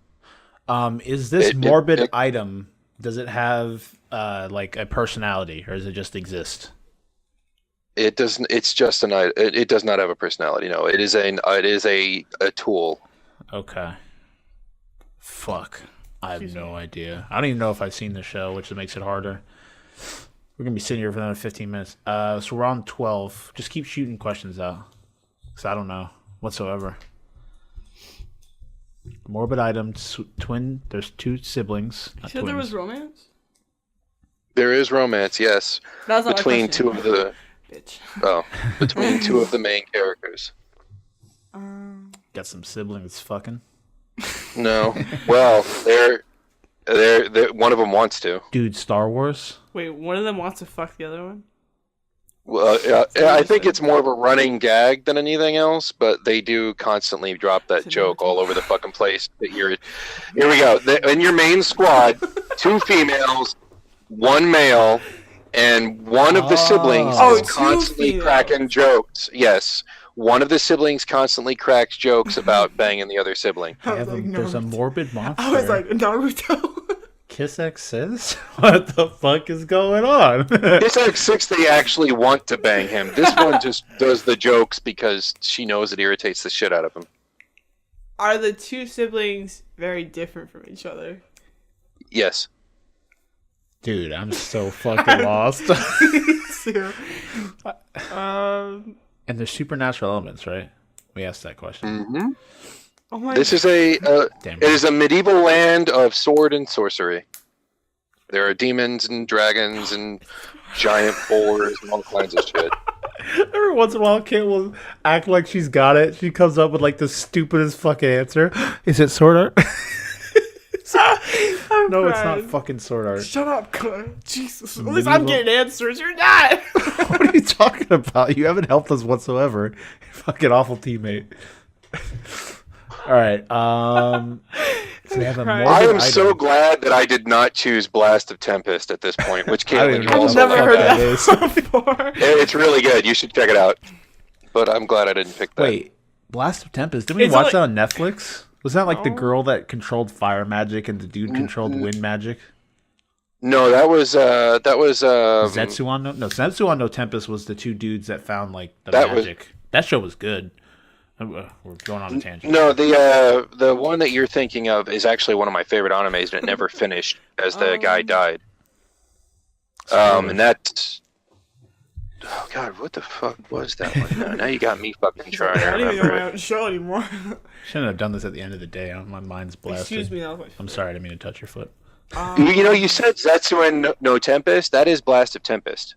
That one was the one that's based off of Shakespeare's play, The Tempest. Yeah, the two dudes, and there's like a really cool fight between one of the guys and a girl holding a shotgun. So at are one they point. in a world that is realistic to our own? Like, is there like a No, Tokyo? he said it was high fantasy. I just said it's I didn't do that. a land torn apart by war. Attack from both sides. I'm not I understand. What is this? I am not accepting that as a question because that you just I'm wasted. so Is it high fucking- I'm fantasy? so fucking Is it high lost. fantasy? Yeah. Is the morbid item a weapon? Like, is it like a sword? Is it a Depends bone? on who's. Guilty Gear? Jesus. Is it Guilty Crown? Guilty Crown's a good fucking show, too. That's a great. I want to get Hector to watch that with me. It can be a weapon. Okay. I'm lost. I don't know. It holds. Let me put it this way: it holds world. It holds something extremely important. The Infinity Stones. It's not a weapon. It is not a weapon. The morbid item is not a weapon, but it will. It's in the end of the show. What you put inside of it becomes something akin to a world-ending plot device.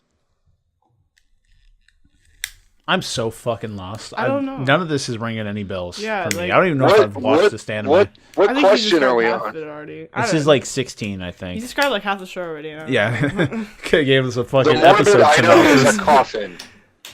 Oh, Wait, what did he say? What did he say? The morbid wait, item there's is no a two- coffin. Oh, you know what confused me, dude? Because when you said the two siblings, we both thought the two siblings were girls, not a boy and No. a girl.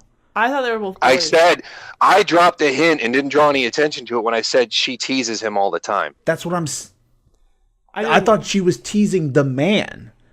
The two She girls does would tease talk him. about She is fucking teasing the each man. other to tease the man. That's what confused me. I didn't think. Oh. You're That's what I- You have a no, dirty no, mind. I So thought you know that- what it is? Yeah, I do know what it What is. is it? It's Hitsugi no Chaika. Or Chaika Yeah. the Coffin Princess. Yep. Remember? I have seen The that. dude that had the iron blood transformation, I have to Google and it. he basically I became gave you Deku. so many hints to get that. Like, seriously, you should have gotten that. I should have asked. What's it called? I wish you could ask. We should have next time we do this. If we do, we should ask like, make it where it's not yes or no questions. Like ask like, what's the weapon look like? I mean, I guess that'd make it a lot I easier. have seen this. Before. You have seen it. It's good. It's a good show. She's seen it. We've watched it together. It's one of the few 12-episode animes that actually There's a tells second a fairly season to it. cohesive Yeah, story. that was. You know, They it's the were second brothers season, this right? year. Is there? Yeah, there's Because two they ended it. seasons. They to- killed He's like, they "Oh, shit." they killed what's his face. They Spoiler! stopped him. Alert! There's two. The There's dude yeah. the There's dude two. made his contract Do with we the ever finish dragon, and they this flew up to the Yeah, we flying finished the castle, season. and he killed the king, Yeah. the king wizard dude. There's There's a another second- season? There's a second Dude, that's season. an old ass show. Oh, nigga, what? He's like, tonight, bitches. I'm finishing it. No, I'll be doing. That'll be Goodbye. Yeah. Shawn, All right, the so user we has can left agree this I one, came up with a good one, yeah? I guess. I had the dead best. Yet again, I was confused. I thought there were two girls with a man, which there are, but I thought the two girls were siblings, and that threw me off entirely. I didn't Well, know I it was. did. We had established that the siblings, one of the siblings, was flirting with the other one. Yeah, and I thought they were said, two girls. Right after that, I said, and she constantly harasses him with it. That's what my the way my mind worked is I thought that the two girls were talking or one girl would talk about fucking the other girl in order to harass the third member of the group. The dude. Oh no, That's what I thought. No. So that's why I was so confused. That's why I said Kiss X Sis because because the two girls. I've not seen that show. That was like so far. Sure. I watched that show on the PSP back in the day. Oh my god. They should have that on Crackle or whatever it was called. Crackle. They put that on Crackle? Yeah, Yes, they did. That shit is borderline porn. it is. The show is awful. All right, I'm most disappointed in everybody because they couldn't guess Fullmetal Alchemist. it's hard. Literally It's a classic. Oh, we guessed Yu-Gi-Oh. So, okay. all you guys that were listening and you guessed all of them before us because we're dumbasses, let us know in the. No secret. I gave it away, but you guys were on 17, so. All right, let's get back to the. Caitlyn had to give hers away too. Yeah, I said he hates milk. And didn't I give mine away too? No. No, I You gave it away. said cards. Oh and yeah. Then you eventually, that was made. I did say that they're on your person. They're magical objects. That was we all had to give away a decent amount of information. I tried not to, but you guys already had 20 questions, so technically you lost. So technically, I didn't give away anything. That was embarrassing. We bitched out on that one. We have some news. A couple things that have happened. First, real thing. Nintendo did announce, we missed this last week because it was a shit show. Nintendo did announce their online service and what they plan to do with it. Basically for future titles, and I don't know if they said exactly for current titles. Eventually, your service you'll be paid for is $20 for a year, or you can do $35 to get 8 accounts on a family plan, and they all share one account. I don't know why you'd have 8 accounts playing a Switch, but so you can do that. I think it was 6 or 8, something like that. On top of that, they did announce that they do have no intention at this time of doing a virtual console like they had on the Wii U.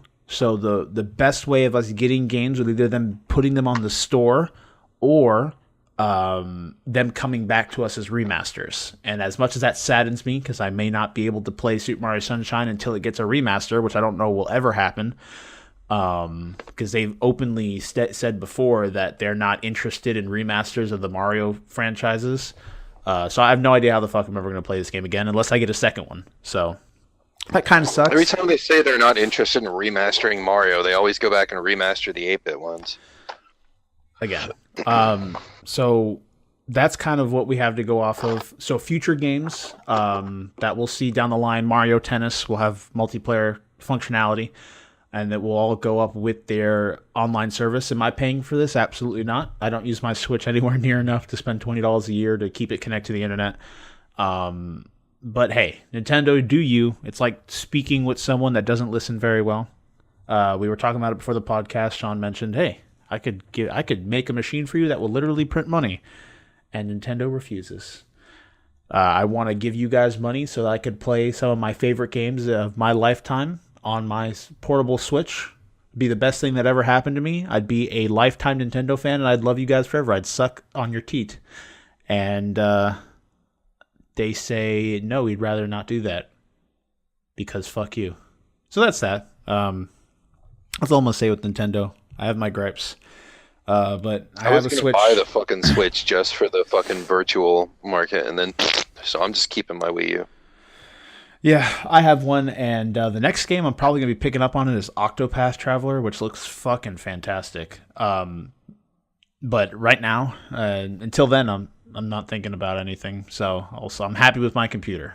And they've been dropping trailers for the Persona game. Have you seen them? I posted one to your Facebook.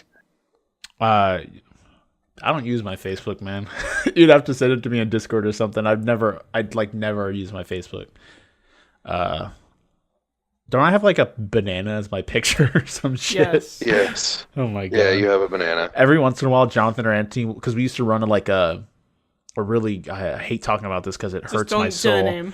We used to have a Facebook page that we had a bunch of people co-run called Needs More Otaku.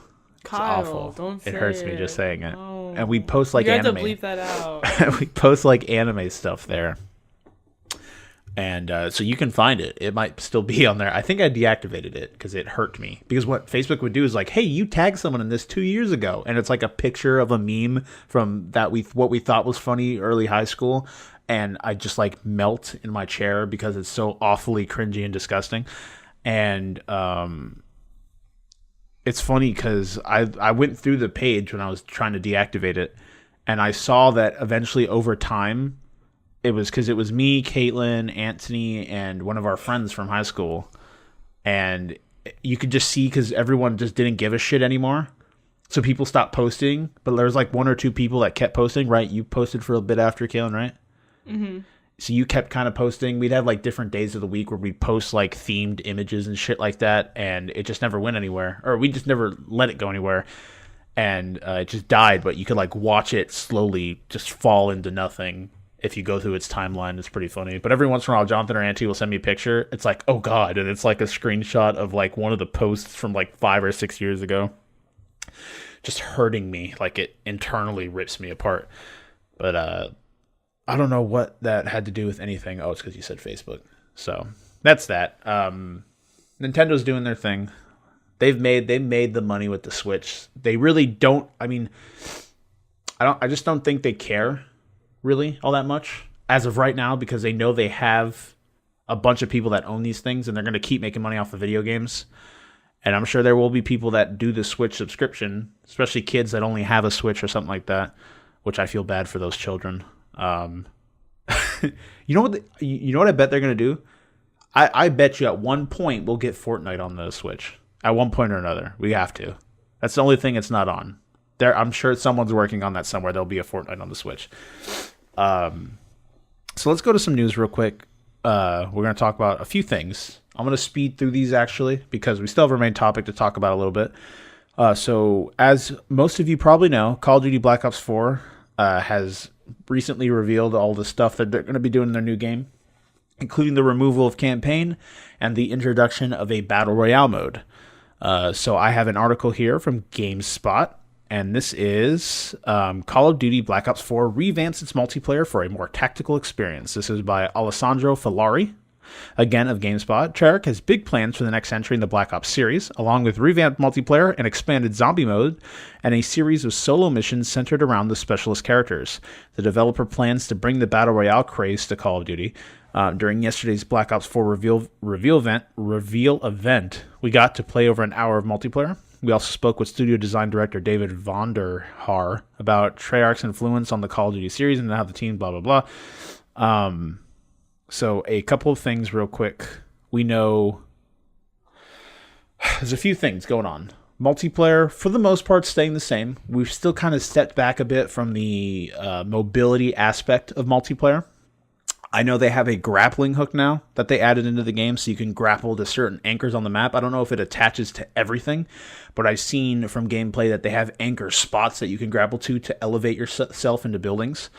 They added a new thing where now instead of healing passively, you have to actively heal yourself, which is just for a button push. I don't really understand the idea.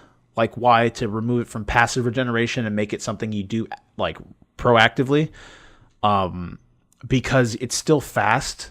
It's just now instead of it happening, you have to press a button to make it happen. I guess one thing it would prevent is being able to get multi-kills in active engaging gunfights because, say, if you get in a fight with someone and you have another dude jump the corner, you kind of have to choose when to heal yourself. Are you going to take on this dude with like half your health, or are you going to try and hide and heal before you get back into a gunfight? And I know some of you can either see that as an annoyance or a tactical decision. I know Black Ops, or just Call of Duty in general, isn't the most tactical series we have on the planet, but that is one of the changes they're making. They also, again, they're revamping zombies. I know some of you have heard of they have like a Titanic map. There's zombies on the Titanic. Don't know why. Ask someone else because I'm lost. I've seen that. Although I was a fan of the campaign for these games, I can understand why they took it out because for the most part, it's not like it's entirely removed. As I said earlier, they do have like little missions that you can do revolving the characters, kind of like what Battlefield 1 did. I don't know how heavy it will be on telling a story instead of just having stuff that you can do in a single player environment or a co-op environment. So that's okay, I guess, but I can understand why they would remove campaign. I'm sure a lot of their player base wouldn't even... Some people would just buy Call of Duty and jump straight into multiplayer, completely leave the campaign alone, and just play it for the multiplayer. Like, we know there's that certain percentage of people that literally buy one game a year, and it's Call of Duty, and they play with their friends. And that's fine, completely fine, nothing wrong with that. That percentage of people probably doesn't mess with the campaign too much either. As much as I enjoyed them, they did also kind of degrade in quality over time. I didn't think Black Ops 3's campaign was the best. I heard Infinity War had a fantastic campaign, but I never bought that Call of Duty. So I can see why they removed it. And as for the Battle Royale, one thing that's interesting with this Battle Royale mode is we all know that Call of Duty, it's a yearly game. So for this game, they really don't have a lot of time to entirely overhaul the engine every year, right? They're just making a game and dropping it, and they make graphical improvements, and they make changes that way. But a lot of the core gameplay in Call of Duty's multiplayer has stayed the same for the most part. You aim at something and you shoot at it. Sometimes they add stuff, again, like mobility or abilities, but the engine for the game has stayed pretty much the same, and it just had been slightly upgraded every year to make for easy ways to produce, I don't want to say low effort, that sounds bad, but just content in general. So one thing that's interesting is with this new Battle Royale mode, they've only shown like a CG clip. We haven't really seen much gameplay or anything right now. I'm sure we'll see more about it at E3 and stuff like that as that approaches. But this content, I don't know how well Call of Duty's engine can handle a Battle Royale mode, because these games are designed for small maps with encounters of 8 to 16-man teams, depending on the stuff. And I can't imagine it being able to handle something as big as 100 people running around a gigantic map, all shooting at each other, and a server, although they probably have the technology because it's fucking Activision, and they pour a bunch of money into this game. But I don't know how well the engine will be able to hold up. I'm sure performance-wise, it shouldn't be a problem, because Call of Duties usually aren't the prettiest games. So I think you won't see any FPS drops or anything like that, but just more of the engine in general being able to handle that many players running around a big map and all of them making interactions with each other. But for the most part, I think it's cool. I'm not a fan of Battle Royale, but I think Call of Duty suits the Battle Royale experience because the gunplay is good. And it kind of would help as long as they keep it their own, right? That's what Fortnite did. It made Battle Royale, although it copied some of the UI for PUBG, it still made its own Battle Royale experience with the building and the way that you play the game, its art style. It leads for it has its own unique experience. That's why it's so popular right now, as well as PUBG, who sticks on the super... PUBG didn't even start it, man. So it was another game that started it, and then that game got ripped off by another game, and then that game got ripped off by PUBG. Because I think the first one was a DayZ mod. It was a mod for DayZ, which was a game where it was like survival in a big open world, but it wasn't like a circle that closed. And DayZ was a mod of Arma, and DayZ was just you get dropped on a map, there's people that actively run around it, and you just kill each other, and it's survive as long as you can, and just kind of run around, loot dead people, get into encounters and stuff like that. But there's nothing speeding up the process of the game, so it's like a 30-minute game. It's just you play, and just play for fun, and you kind of wander, set up ambushes, and look for people and stuff like that. And then someone thought, what if we make this into an experience that's quicker? So it's easier to get in and out of a game if you lose, stuff like that. And then that was H1Z1, who added a gas element that would slowly close players in to force them to fight each other, so you don't have one dude camping in a tower for the entire game or sitting in a corner of the map. Then PUBG revamped that, made it more realistic, and added, I'd say the gunplay in PUBG, it feels good.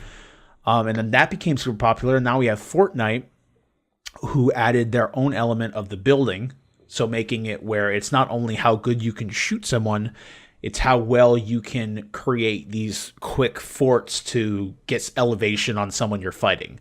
And watching these people, like these Twitch streamers, have like building battles with each other. They're all building and trying to get as elevated over the other person. At first seems fucking ridiculous if you look at it from a distance. But there's a lot of skill in trying to place these objects in the right way and switching between all the walls and stuff that you can use and stuff like that. And then now we have Call of Duty jumping into this bandwagon. I will say it's a bandwagon. It's really popular right now. Which we knew was going to happen. Oh yeah, definitely.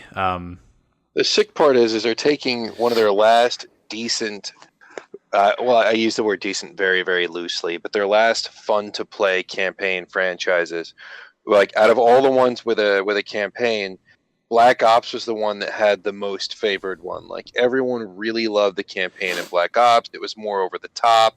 There was more crazy shit. It was more hardcore. I think a lot of people liked. They ditched it. I think a lot of people like the Infinity War campaigns though, with soap and stuff like that. Although I think out of all of them, the original Black Ops is one of the better ones because it actually told an engaging story. It's not just military running around and shooting people. There's more. The soap story was what got Modern Warfare started, and all Black Ops is a spin-off of Modern Warfare. So I don't really separate those so much. It's like a it's a spin-off, and I think Black Ops played better and told a better story than the what was it, a trilogy? The one with Soap and the other guys? The ones that died? Yeah, I think 3 main characters and they killed 2 of them. Yeah. Soap's the only one that lived, right? Out of the trilogy? I thought Soap died. Was he the one that died of cancer? No. I thought Soap was the one that died on the table. I don't fucking remember, man. It's been a long time. There was 3 MCs, the one of that survived the first game, and one of them died of cancer in the beginning of the second one from the one that was at the nuke explosion. And his staff sergeant, like I think right before the credits closed or something, his staff sergeant said something to him, basically letting you know he wasn't going to make it. And then you find out he died in the beginning of the second game. And then you got 2 MCs, and then I think another one died by the end of the second game, and the third game was the one MC, and or some shit. I don't fucking remember. The plot was. I was so not into modern war games. I never have been. That it didn't fucking matter to me. I had some fun playing multiplayer with friends, but I've never been a Modern Warfare fan. I liked the World War II one a little bit. Mostly, I liked the Russian campaign more than the British one or American one or whatever it was. I loved Medal of Honor because they did it more cinematic, and when Call of Duty tried doing that, they kind of picked up the torch when Medal of Honor started to flag. And then just threw it off to the side and became a sports game, dropping a new thing every fucking year, and it was garbage. But I did like playing through the campaign of Black Ops because, the story was engaging, but the weapons were so much fun. You had like exploding crossbows and shit, and that was where they went a little James Bond with it, which I thought was interesting. But I don't give a fuck about EA and any of those. I'm just fucking done. So, but I think it's a mistake taking the campaign out. And most of your diehard Black Ops players, they're all upset over it. All I'm reading is all these diehard Black Ops guys who have been waiting years for 3 to come out, and they've been putting up with all the trash that's come out in between, and now it's finally coming out, and it's like, oh, we're a multiplayer game now, so we're not even. So yeah, I hope you guys like that, because they can keep making money. You can make money one way, or you can make money the other way, and the other way they make more money. So that's what they're going to do. Yeah, and I don't want to hear any of those motherfuckers bitch because they fucked up my favorite fucking modern shooter. So if they're going to fuck up my favorite modern shooter, they can fuck up yours too. Because if they're going to kill Rogue 6 for me, then they can fucking kill Black Ops for you. Eat a dick. So that's the direction it's going. We can sit here and scream from the top of every hill that this game's going to be bad, although we don't know how good or bad it will be. I'm not buying it, obviously. I don't give a fuck. I couldn't give less of a fuck. Care if it's good or bad. All we know is it's going to sell.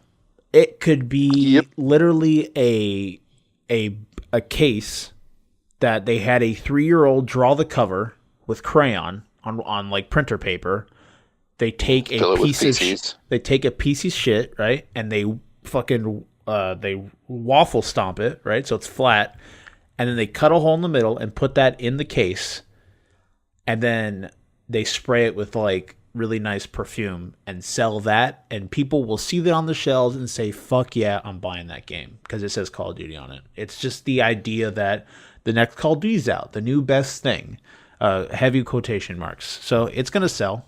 Same thing. It's such a crazy like thought to think that Infinity War was one of, I think that's what it was called, was one of the it had the most dislikes on YouTube for any gaming video. And it still was like in the top 5 games sold for that year that it came out. And that fucking blows my mind. But we know that there's a portion of people that, again, they don't really follow gaming.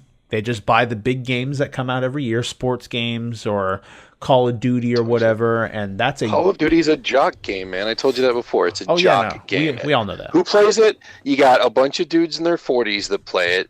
You got a bunch of fucking 13 and 14-year-olds that play it.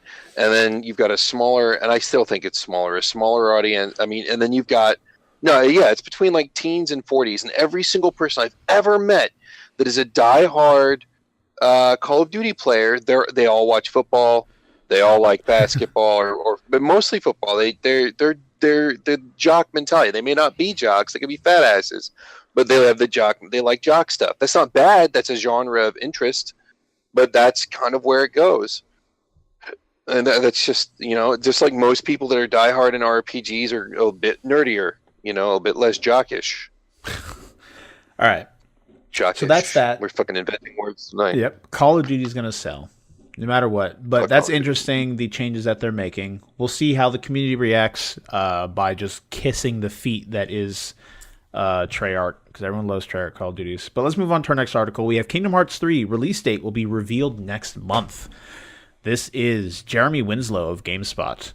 We have Square Enix plans to announce a release date for... Skirp Enix. For Kingdom Hearts 3. Square Enix, known as Skirp for short. Do you want to read the article? No, I don't fucking care.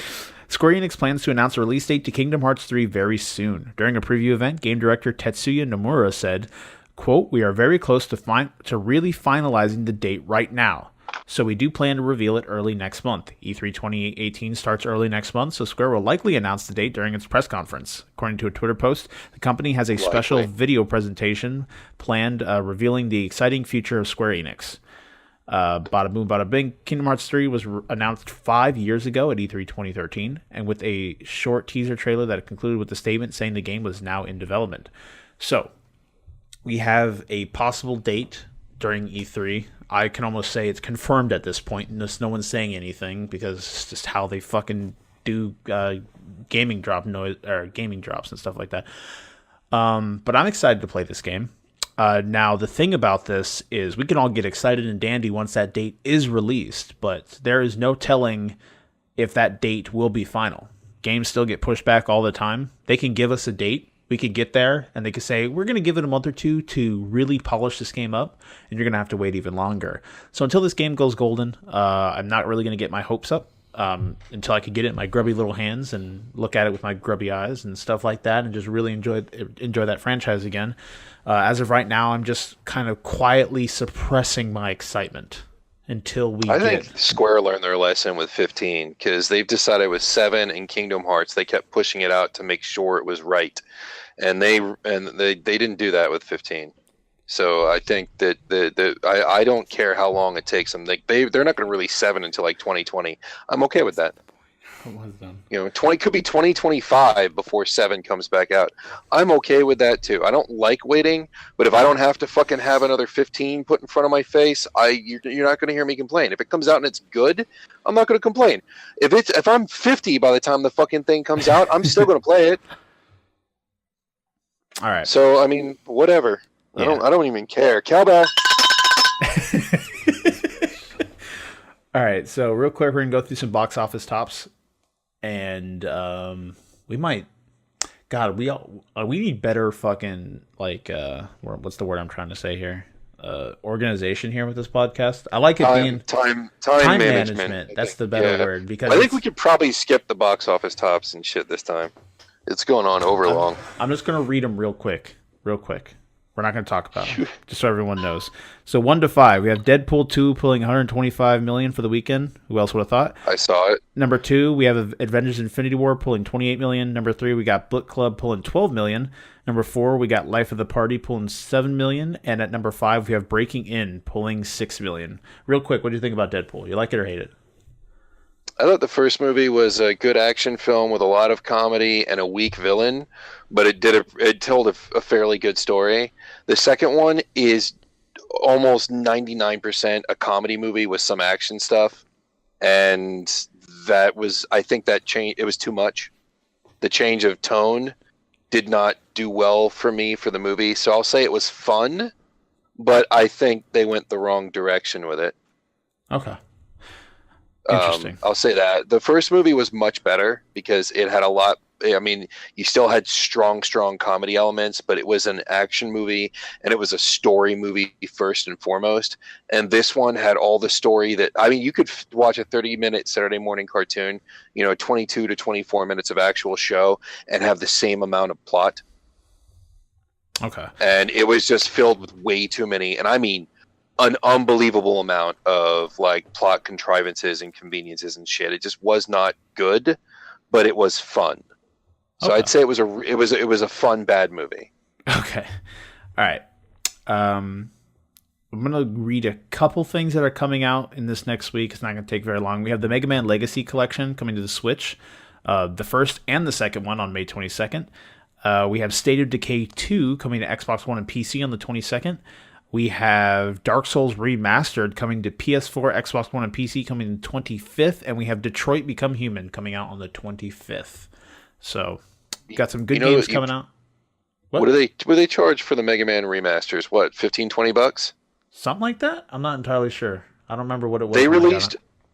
They released the entire Mega Man collection on one disc for $30 on PlayStation 2, and the entire Mega Man X collection on one disc for like $30 on PlayStation 2. And now they're splitting them up into two collections and charging you more for it. So hey, go Capcom.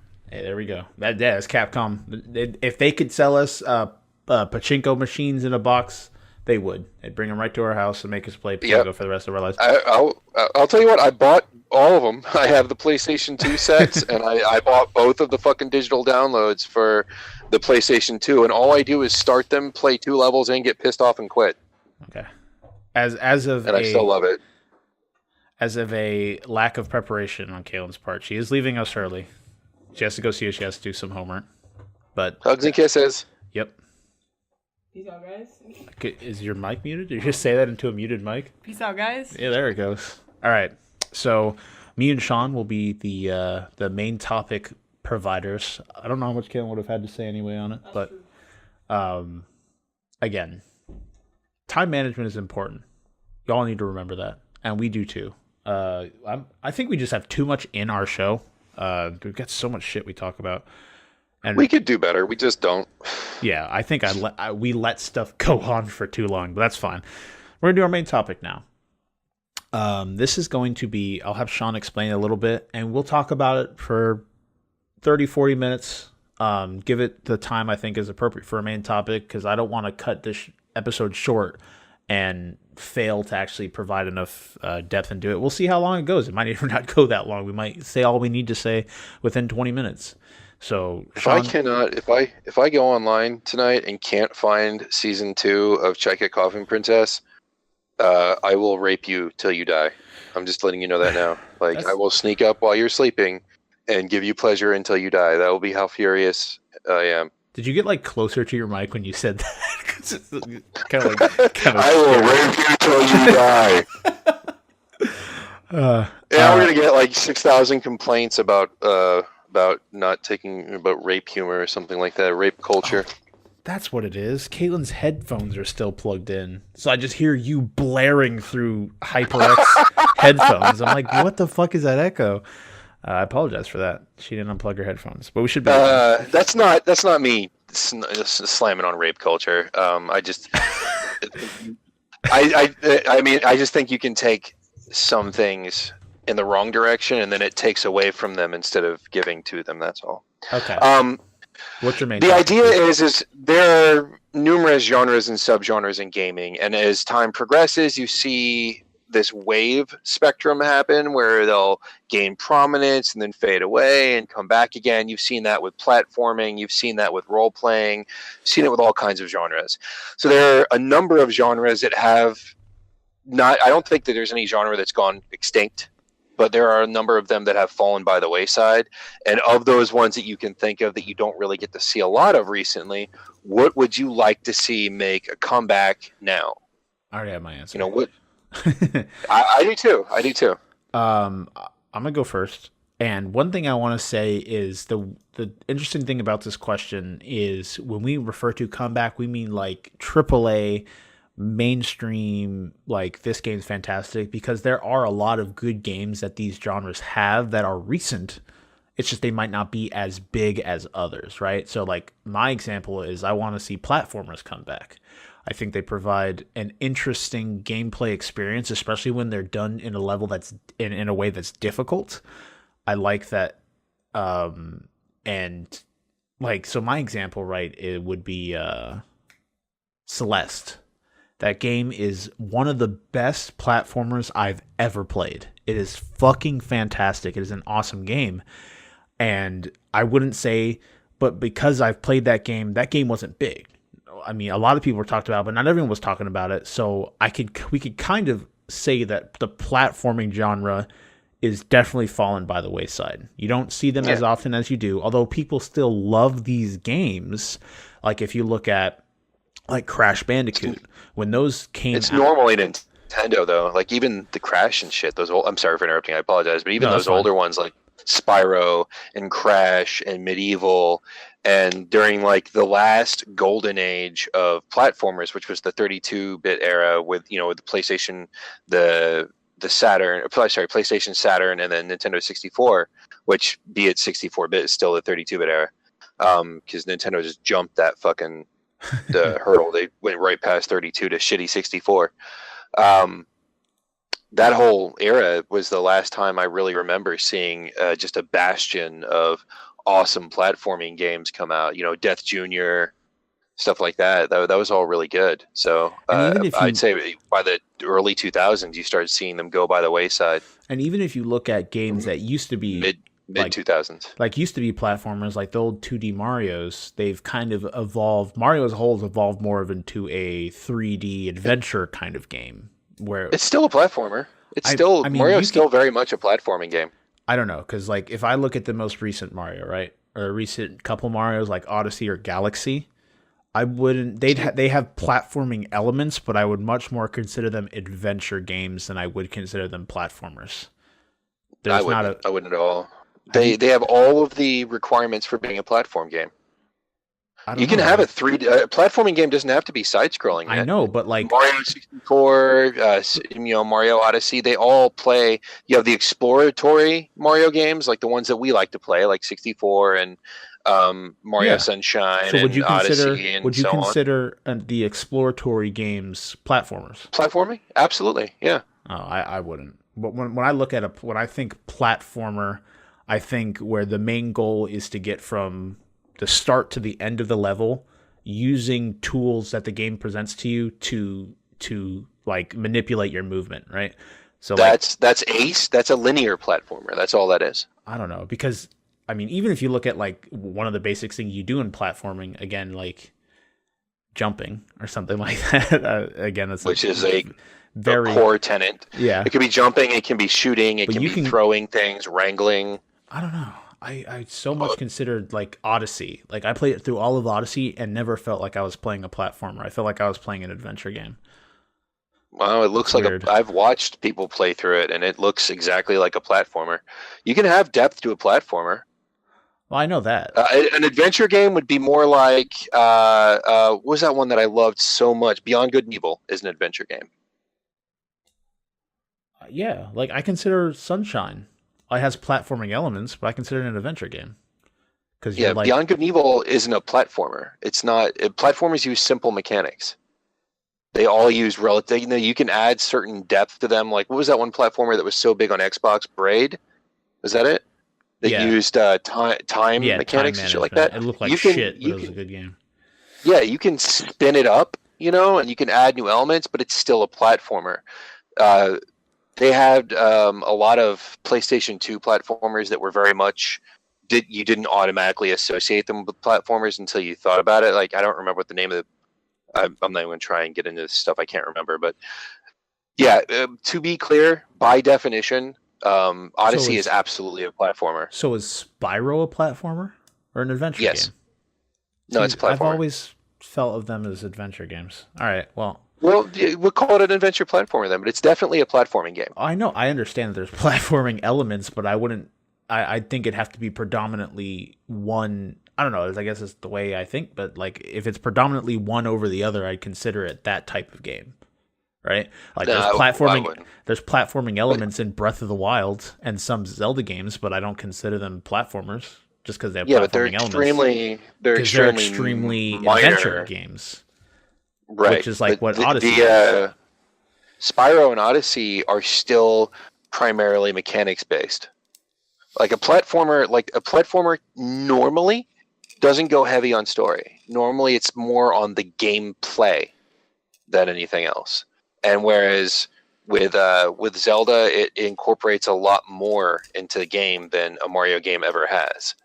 Or 90% of the fucking NES or Super NES games. Or it's platforming involves traversal. Traversal is a big thing. That's an element of the game.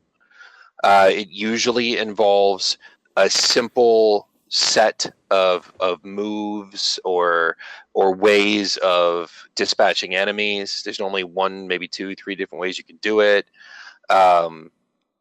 Oftentimes it's linear, but not always. Spyro wasn't necessarily linear. I don't remember all of the fucking requirements for something to be a platforming game, but Mario has always ticked off all the boxes, except for the spin-offs like the fucking Mario Party and shit that wasn't necessarily platforming. But yeah, it's definitely a platforming game. All right. Well, that's one I'd like to see. I'm a big fan in games of mobility.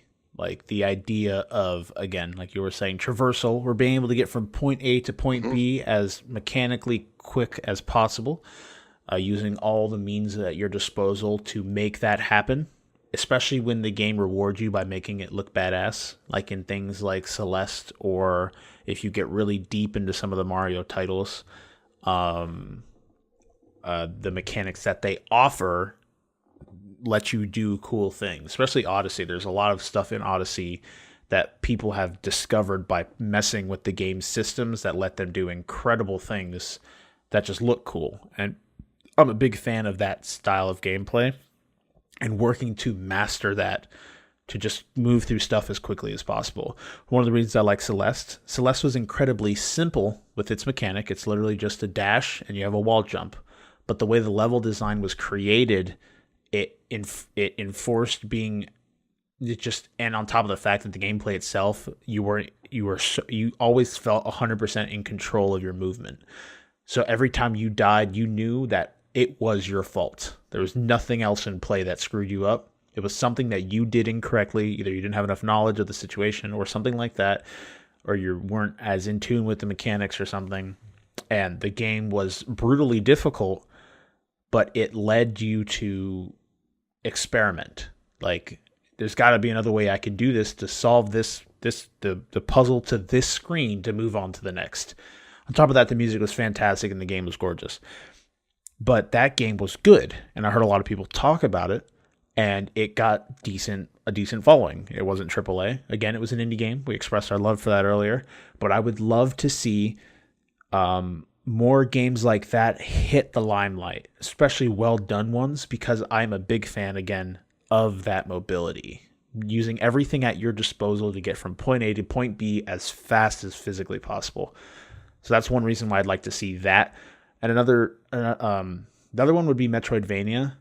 And I think kind of for the same lines, usually a lot of Metroidvanias, on top of the fact that you're getting weapons and doing stuff, and sometimes depending on the game, there's also usually platforming involved, and there's a lot of mobility in a lot of different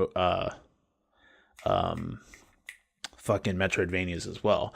Yeah, Metroidvania is a subgenre of platforming to the point where it's become its own thing. But Metroidvania is still very alive and active in the indie community. I have like 10 of them. Well, yeah, all these genres are. You can find 10 platforming games that are really good that came out in the last 5 years. Oh, speaking of which, A Hat in Time is on PS4 now. It's a fantastic game. It's so good. I love it. It's I'm awesome. buying that next payday. But it's, again, the question earlier kind of fits with this, because where all these genres you wouldn't technically see in a forefront, they all just they exceed in the background. You see them in the indie market, you see lots of them, and you see a lot of quality products that kind of not only bank on this nostalgia, because it's not just like they're using your feelings towards the game to make you feel like it's good. It's straight up a quality product, and that nostalgia amplifies your enjoyment because you've done stuff like this before. Again, like Celeste, A Hat in Time, things like that. Conker's Bad Fur Day. That was a really good one. It's not like they're just trying to make money because you enjoyed this type of thing earlier, which is something that we could see AAA do. Talking about that, if this does get into the forefront, we might see something like that.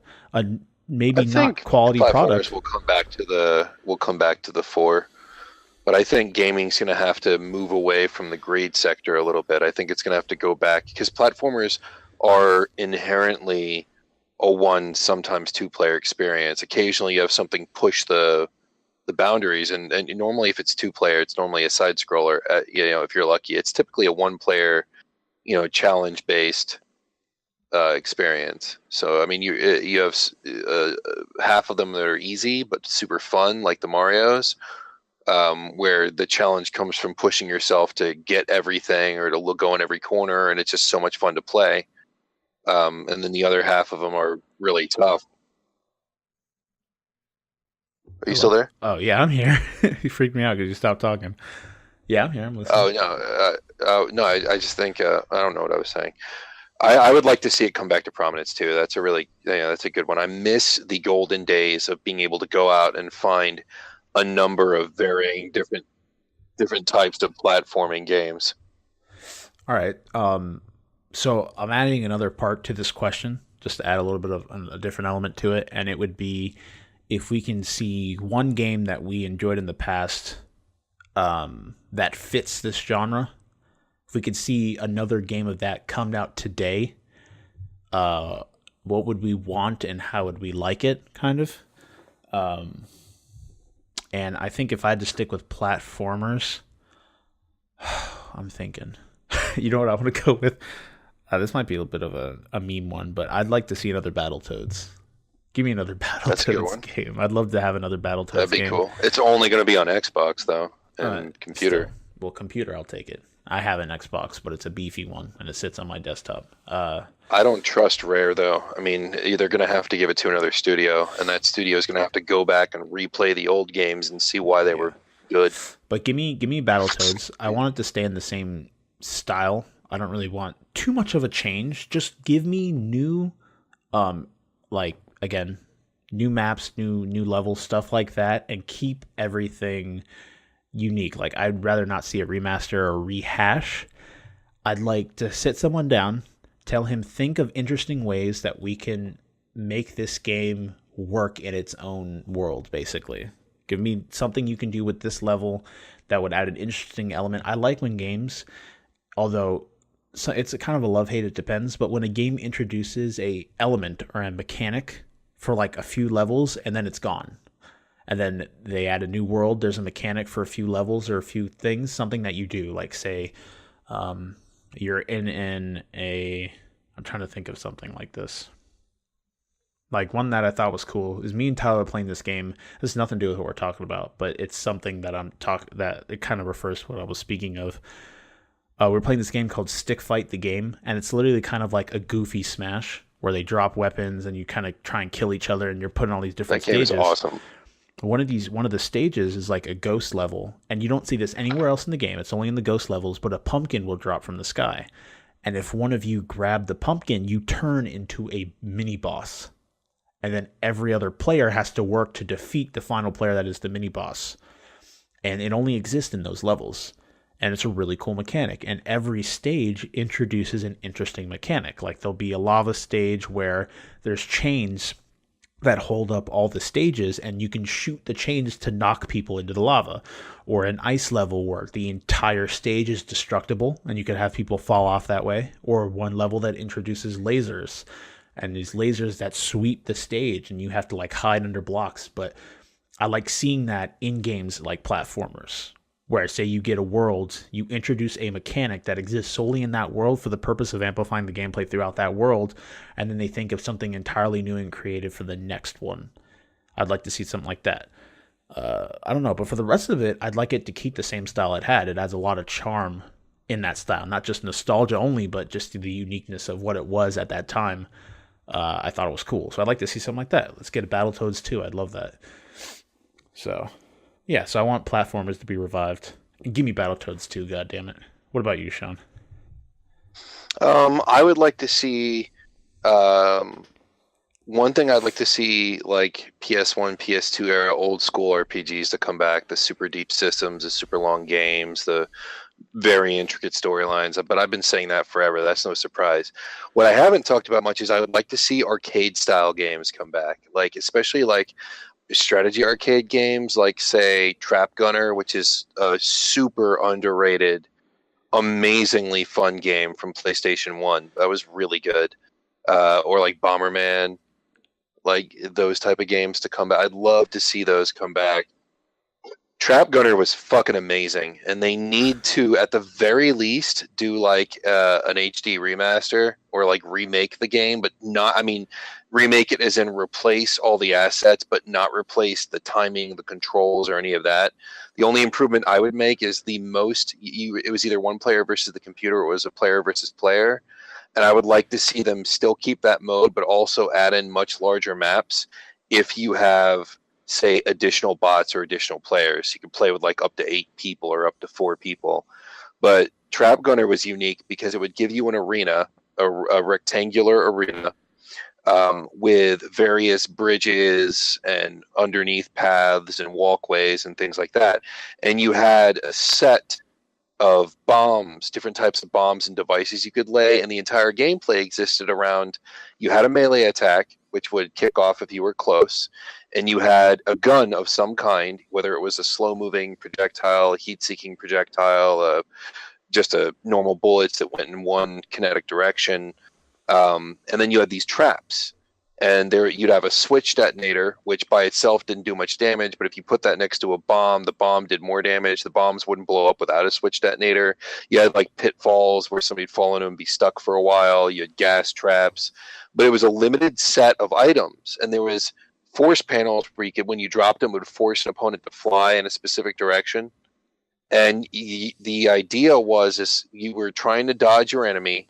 You were trying to seek out their traps, all while laying your own traps to try and kill the opponent. And it required a lot of super fast, smart thinking in order to beat. And I played the game on the hardest difficulty. And the stories, like, they really, like, it needed an anime. Like, they didn't give you enough story, but they did give you so much that you could see this intensely awesome, like, maybe a 2-season anime that would have fucking really told a really great story. It was just so much fun, and I had so much fun. I put like hundreds of hours into that fucking game, and I really miss those arcade style games, because the arcade style games gave you these big, bold, vibrant characters, these vibrant colors, these stages that were so much fun to play, and everything was just really satisfying. It was really meaty. And when you play games on consoles and computers, I don't know, it's like it's either style over substance, or they go so far into substance that you don't, like, I don't know, it doesn't look fun, it just plays fun. I don't know how to put it, but when you play a game in an arcade, it's just like all the dial knobs are turned up to 11, and like all the details about it, no matter how grainy it may be, and no matter how far back you go with an arcade game, when you look at the golden age of arcades, when you're looking at the 90s, early 2000s, the late 80s, when you ended up with these big badass fucking cabinets, you got to play these really loud, gorgeous, over the top, fun ass games. Like Trap Gunner was like that. It had great visuals, great music. It was made to just be iPod. It like popped.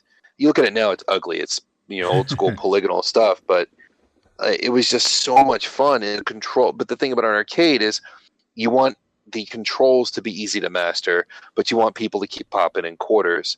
So when you're playing an arcade style game, the difficulty ramps up a notch per level, and you put just enough levels in where you have to start pumping in quarters, so to speak. And but there's a definitive start and end to it, and I miss that. I miss that experience. Like, I bought Trap Gunner on a whim because I read a tiny little, like, 1 paragraph or 2 paragraph article in the corner of a fucking magazine somewhere that said it was a super underrated gem, and they didn't understand why more people weren't playing it, and then it was in a discount rack. So I bought it. I brought it home and fell in love with it. It was just so much fun. And it was a fusion game because you had combat, but you also had to. It was an arcade strategy game. And when nobody likes Bomberman before they play it. They look at it and like, this is fucking retarded. And then you sit down and you play that game with like 2, 3, 4 other people, and 8 hours go by. So like, I love that concept, and that concept has all but disappeared. You still see it pop up here and there in the indie market, but it's still rare. And nobody really does these over-the-top arcade-style games anymore. Like, I'd really love to see that come back, that big explosive thing. I mean, you saw a lot of them pop up on the Dreamcast. Sega had a knack for it for a while there. It was all over the Dreamcast and the Saturn. Saw a bunch of them pop up on the PlayStation. Not as many on the PlayStation 2. And I miss that. I miss that kind of super colorful, like Power Stone. That was another great one. That was an arcade-style fighter. Guys, which was the Squaresoft one that was really difficult to control, and you only did it because Tifa and Cloud and Sephiroth were in it. Now, okay, so I see the idea is bringing back that arcadey feel to more of a forefront, like we've been saying. And on top of that, obviously keeping the couch co-op in play is hopefully on top of that online, because you can't always afford that luxury of couch co-op. Speaking of which, I'm still trying to talk you into buying that Dragon's Crown thing, because I haven't looked at it yet. I need to look into it. Do you ever play Guardian Heroes on the Saturn? Have you heard of that? It sounds familiar, but I need to see. Treasure? I suck with names. Treasure, that developer that makes like all the best shooters. They made a game on the Saturn called Guardian Heroes, which has like 40 playable characters, and they have kind of Street Fighter-ish controls, but it's a left to right hack and slash. But it's got all these great like anime elements to it, and every character plays different, and they have different weapons. Guardian Heroes is super fun. Like, if anybody has a Saturn out there and you don't have Guardian Heroes, it's expensive as fuck to find, but if you can, buy the fucking game. It's so much fun, and you can play, I think, up to 4 people or something like that, but it's a really good game. This one is a lot like, this new one, Dragon's Crown, is like the Dungeons & Dragons side-scrolling game, which is a bit like Final Fight or Golden Axe, or things of that nature. But what Dragon's Crown does is it incorporates like a Dungeons & Dragons pen and paper dice type game, where in between levels you get these cutscenes, and during levels you'll get cutscenes that tell you the story, and the players will make decisions that change the story and the direction of the game. And it's got a real deep fighting system and a real deep crafting system. But it's a side-scrolling beat-em-up, and it's really, really, really good. It did amazingly well on the PS3 and on the Vita, and this new one on the PS4 is a complete overhaul, where they've kept all the good stuff, they've refined some of the mechanics, and I'm really excited for it, and I want to pre-order it. And you can do both couch and online. Like, myself and my daughter could play here. You could have Antony over, and you two could play. Fucking Hector could jump in. All in the same game. I think it's up to 4 players, I believe, maybe 6. I don't remember, but it looks really fun. And if I can get enough people into it, I'll go pre-order it like Friday. When does it come out? I'm not sure. I don't remember. Oh, okay. I know they just started advertising it. They were talking about it a year ago, and it's about to drop. So I'll look into it definitely. Because I'm not really even doing much right now. When it comes to games. It's all hand-drawn sprites too. That's cool. Like now, Guilty Gear and BlazBlue. You said your genre, right? So if you could have one game that pretty much is dead at this point, but if it could somehow be revived from the grave. Trap Gunner. Trap Gunner? Okay. I was thinking I'd definitely bring back Trap Gunner. Okay, cool. It would either be that or another arcade-style game, but it's not a arcade strategy. There was I don't remember what the name of it was. There's been like 5 incarnations. It was on the TurboGrafx, what was it called? The PC something PC in Japan, the NEC thing. It was on Saturn. It was a shooter, but it was a witch on a broom, and it was like a cute 'em up. Like Touhou or Toho. It wasn't a Toho game though. I can't fucking remember. I almost said Popful Mail, but that was a good one, but that's not it. I love. Speaking of Toho, I've never had the opportunity to sit down and play one of them, but I love the music in them so much that I feel like I owe it to myself. I don't know where the fuck I'd find them though. I've looked on Steam and I don't know where they are. I need to see maybe if there's like a website for them because I really want to play a Toho game. Toho or Toho? Cotton. It'd be cool to see Cotton come back. Okay. I don't know. Cotton's really good. You'd like that one. It's a lot of fun. It's a cute 'em up, but it's really good. I've heard what a cute 'em up is. Like I know what they are, but I've never heard of Cotton. I think I'd pick Trap Gunner. I definitely would love to see that game come back because you would love that game. And Hector, I think, would enjoy it too because it's super competitive. Yeah. And it really relies 100% on quick thinking. But not just like quick thinking button presses like what you need for Rogue 6, but you need that strategy element in too. You really got to think out what you're doing, but you have to think it out on the fly. If you stop or get confused or at a loss for anything, it's over. Reminds me of League of Legends. You constantly have, you constantly have to stay on your toes. And some of the arenas are very small and very simple. And those small, simple ones are the hardest ones because there's less real estate to run on. There's less places to hide. There's less your trap locations are going to be more obvious because you can't see your opponent's traps. So you have to creep to see the traps. And when you're creeping, your movement's done down to a third. So while you're creeping, your opponent is creeping / laying traps / firing at you. Like it's very tense. And it's a lot of fun. And sometimes you both run out of traps and you're just sitting there running around in circles trying to wait to see a trap respawn so you can pick it up. Meanwhile, you're just trying to nick away at their health with your weapons because your weapons don't do a ton of damage like the traps do. And it just comes down to a hair's worth of health left between the two of you. It gets pretty intense. Interesting. I really like that game. I was right after that whole era of arcade cabinets and stuff like that. Because I never really got a chance to enjoy any of that. If you ever get a chance to go to, there's a few arcades that are still left around, and I'm not talking about those shitty Dave and Buster's ones where it's mostly ticket machines, like catch the fish by tapping the screen arcade games. I'm talking about the days where there was fighters and platformers and shooters and fucking VR and all kinds of different genre games.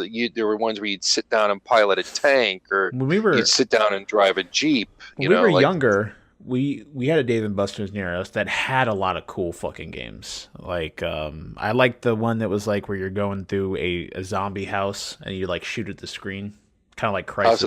House of the Dead. I love those games. And I remember we had one interesting one where there's a helmet that would come down, it'd go over your head, and what you would do is you'd be in a pillbox on a beach, and all around you. That might have been what it was, Beachhead. And you basically you turn around and fire your gun. Yeah, that thing was the shit. I love that. It was so much fun. Dave and Buster's doesn't have games like that anymore. All the Dave and Buster's, and there's like 52 different chains that have copied their formula. They'll have 1 or 2 fighting games, maybe 3 if you're lucky, if there's any in there. They'll have like the sit down shooters like Jurassic Park, where you sit in a cabinet but you don't have like controls. You have guns. They'll have like 2 to 3 light gun games. I remember one like of that different sizes. They'll have some racing games, and that's it. I remember they had you one know, like that's that. all you get. Did you ever do one like that? And it was Jurassic Park, and it was like just in said a Jurassic buggy. Park. Oh, okay, I misheard you. Yeah. Yeah, you're riding around in a truck. Yeah, but you're shooting at dinos.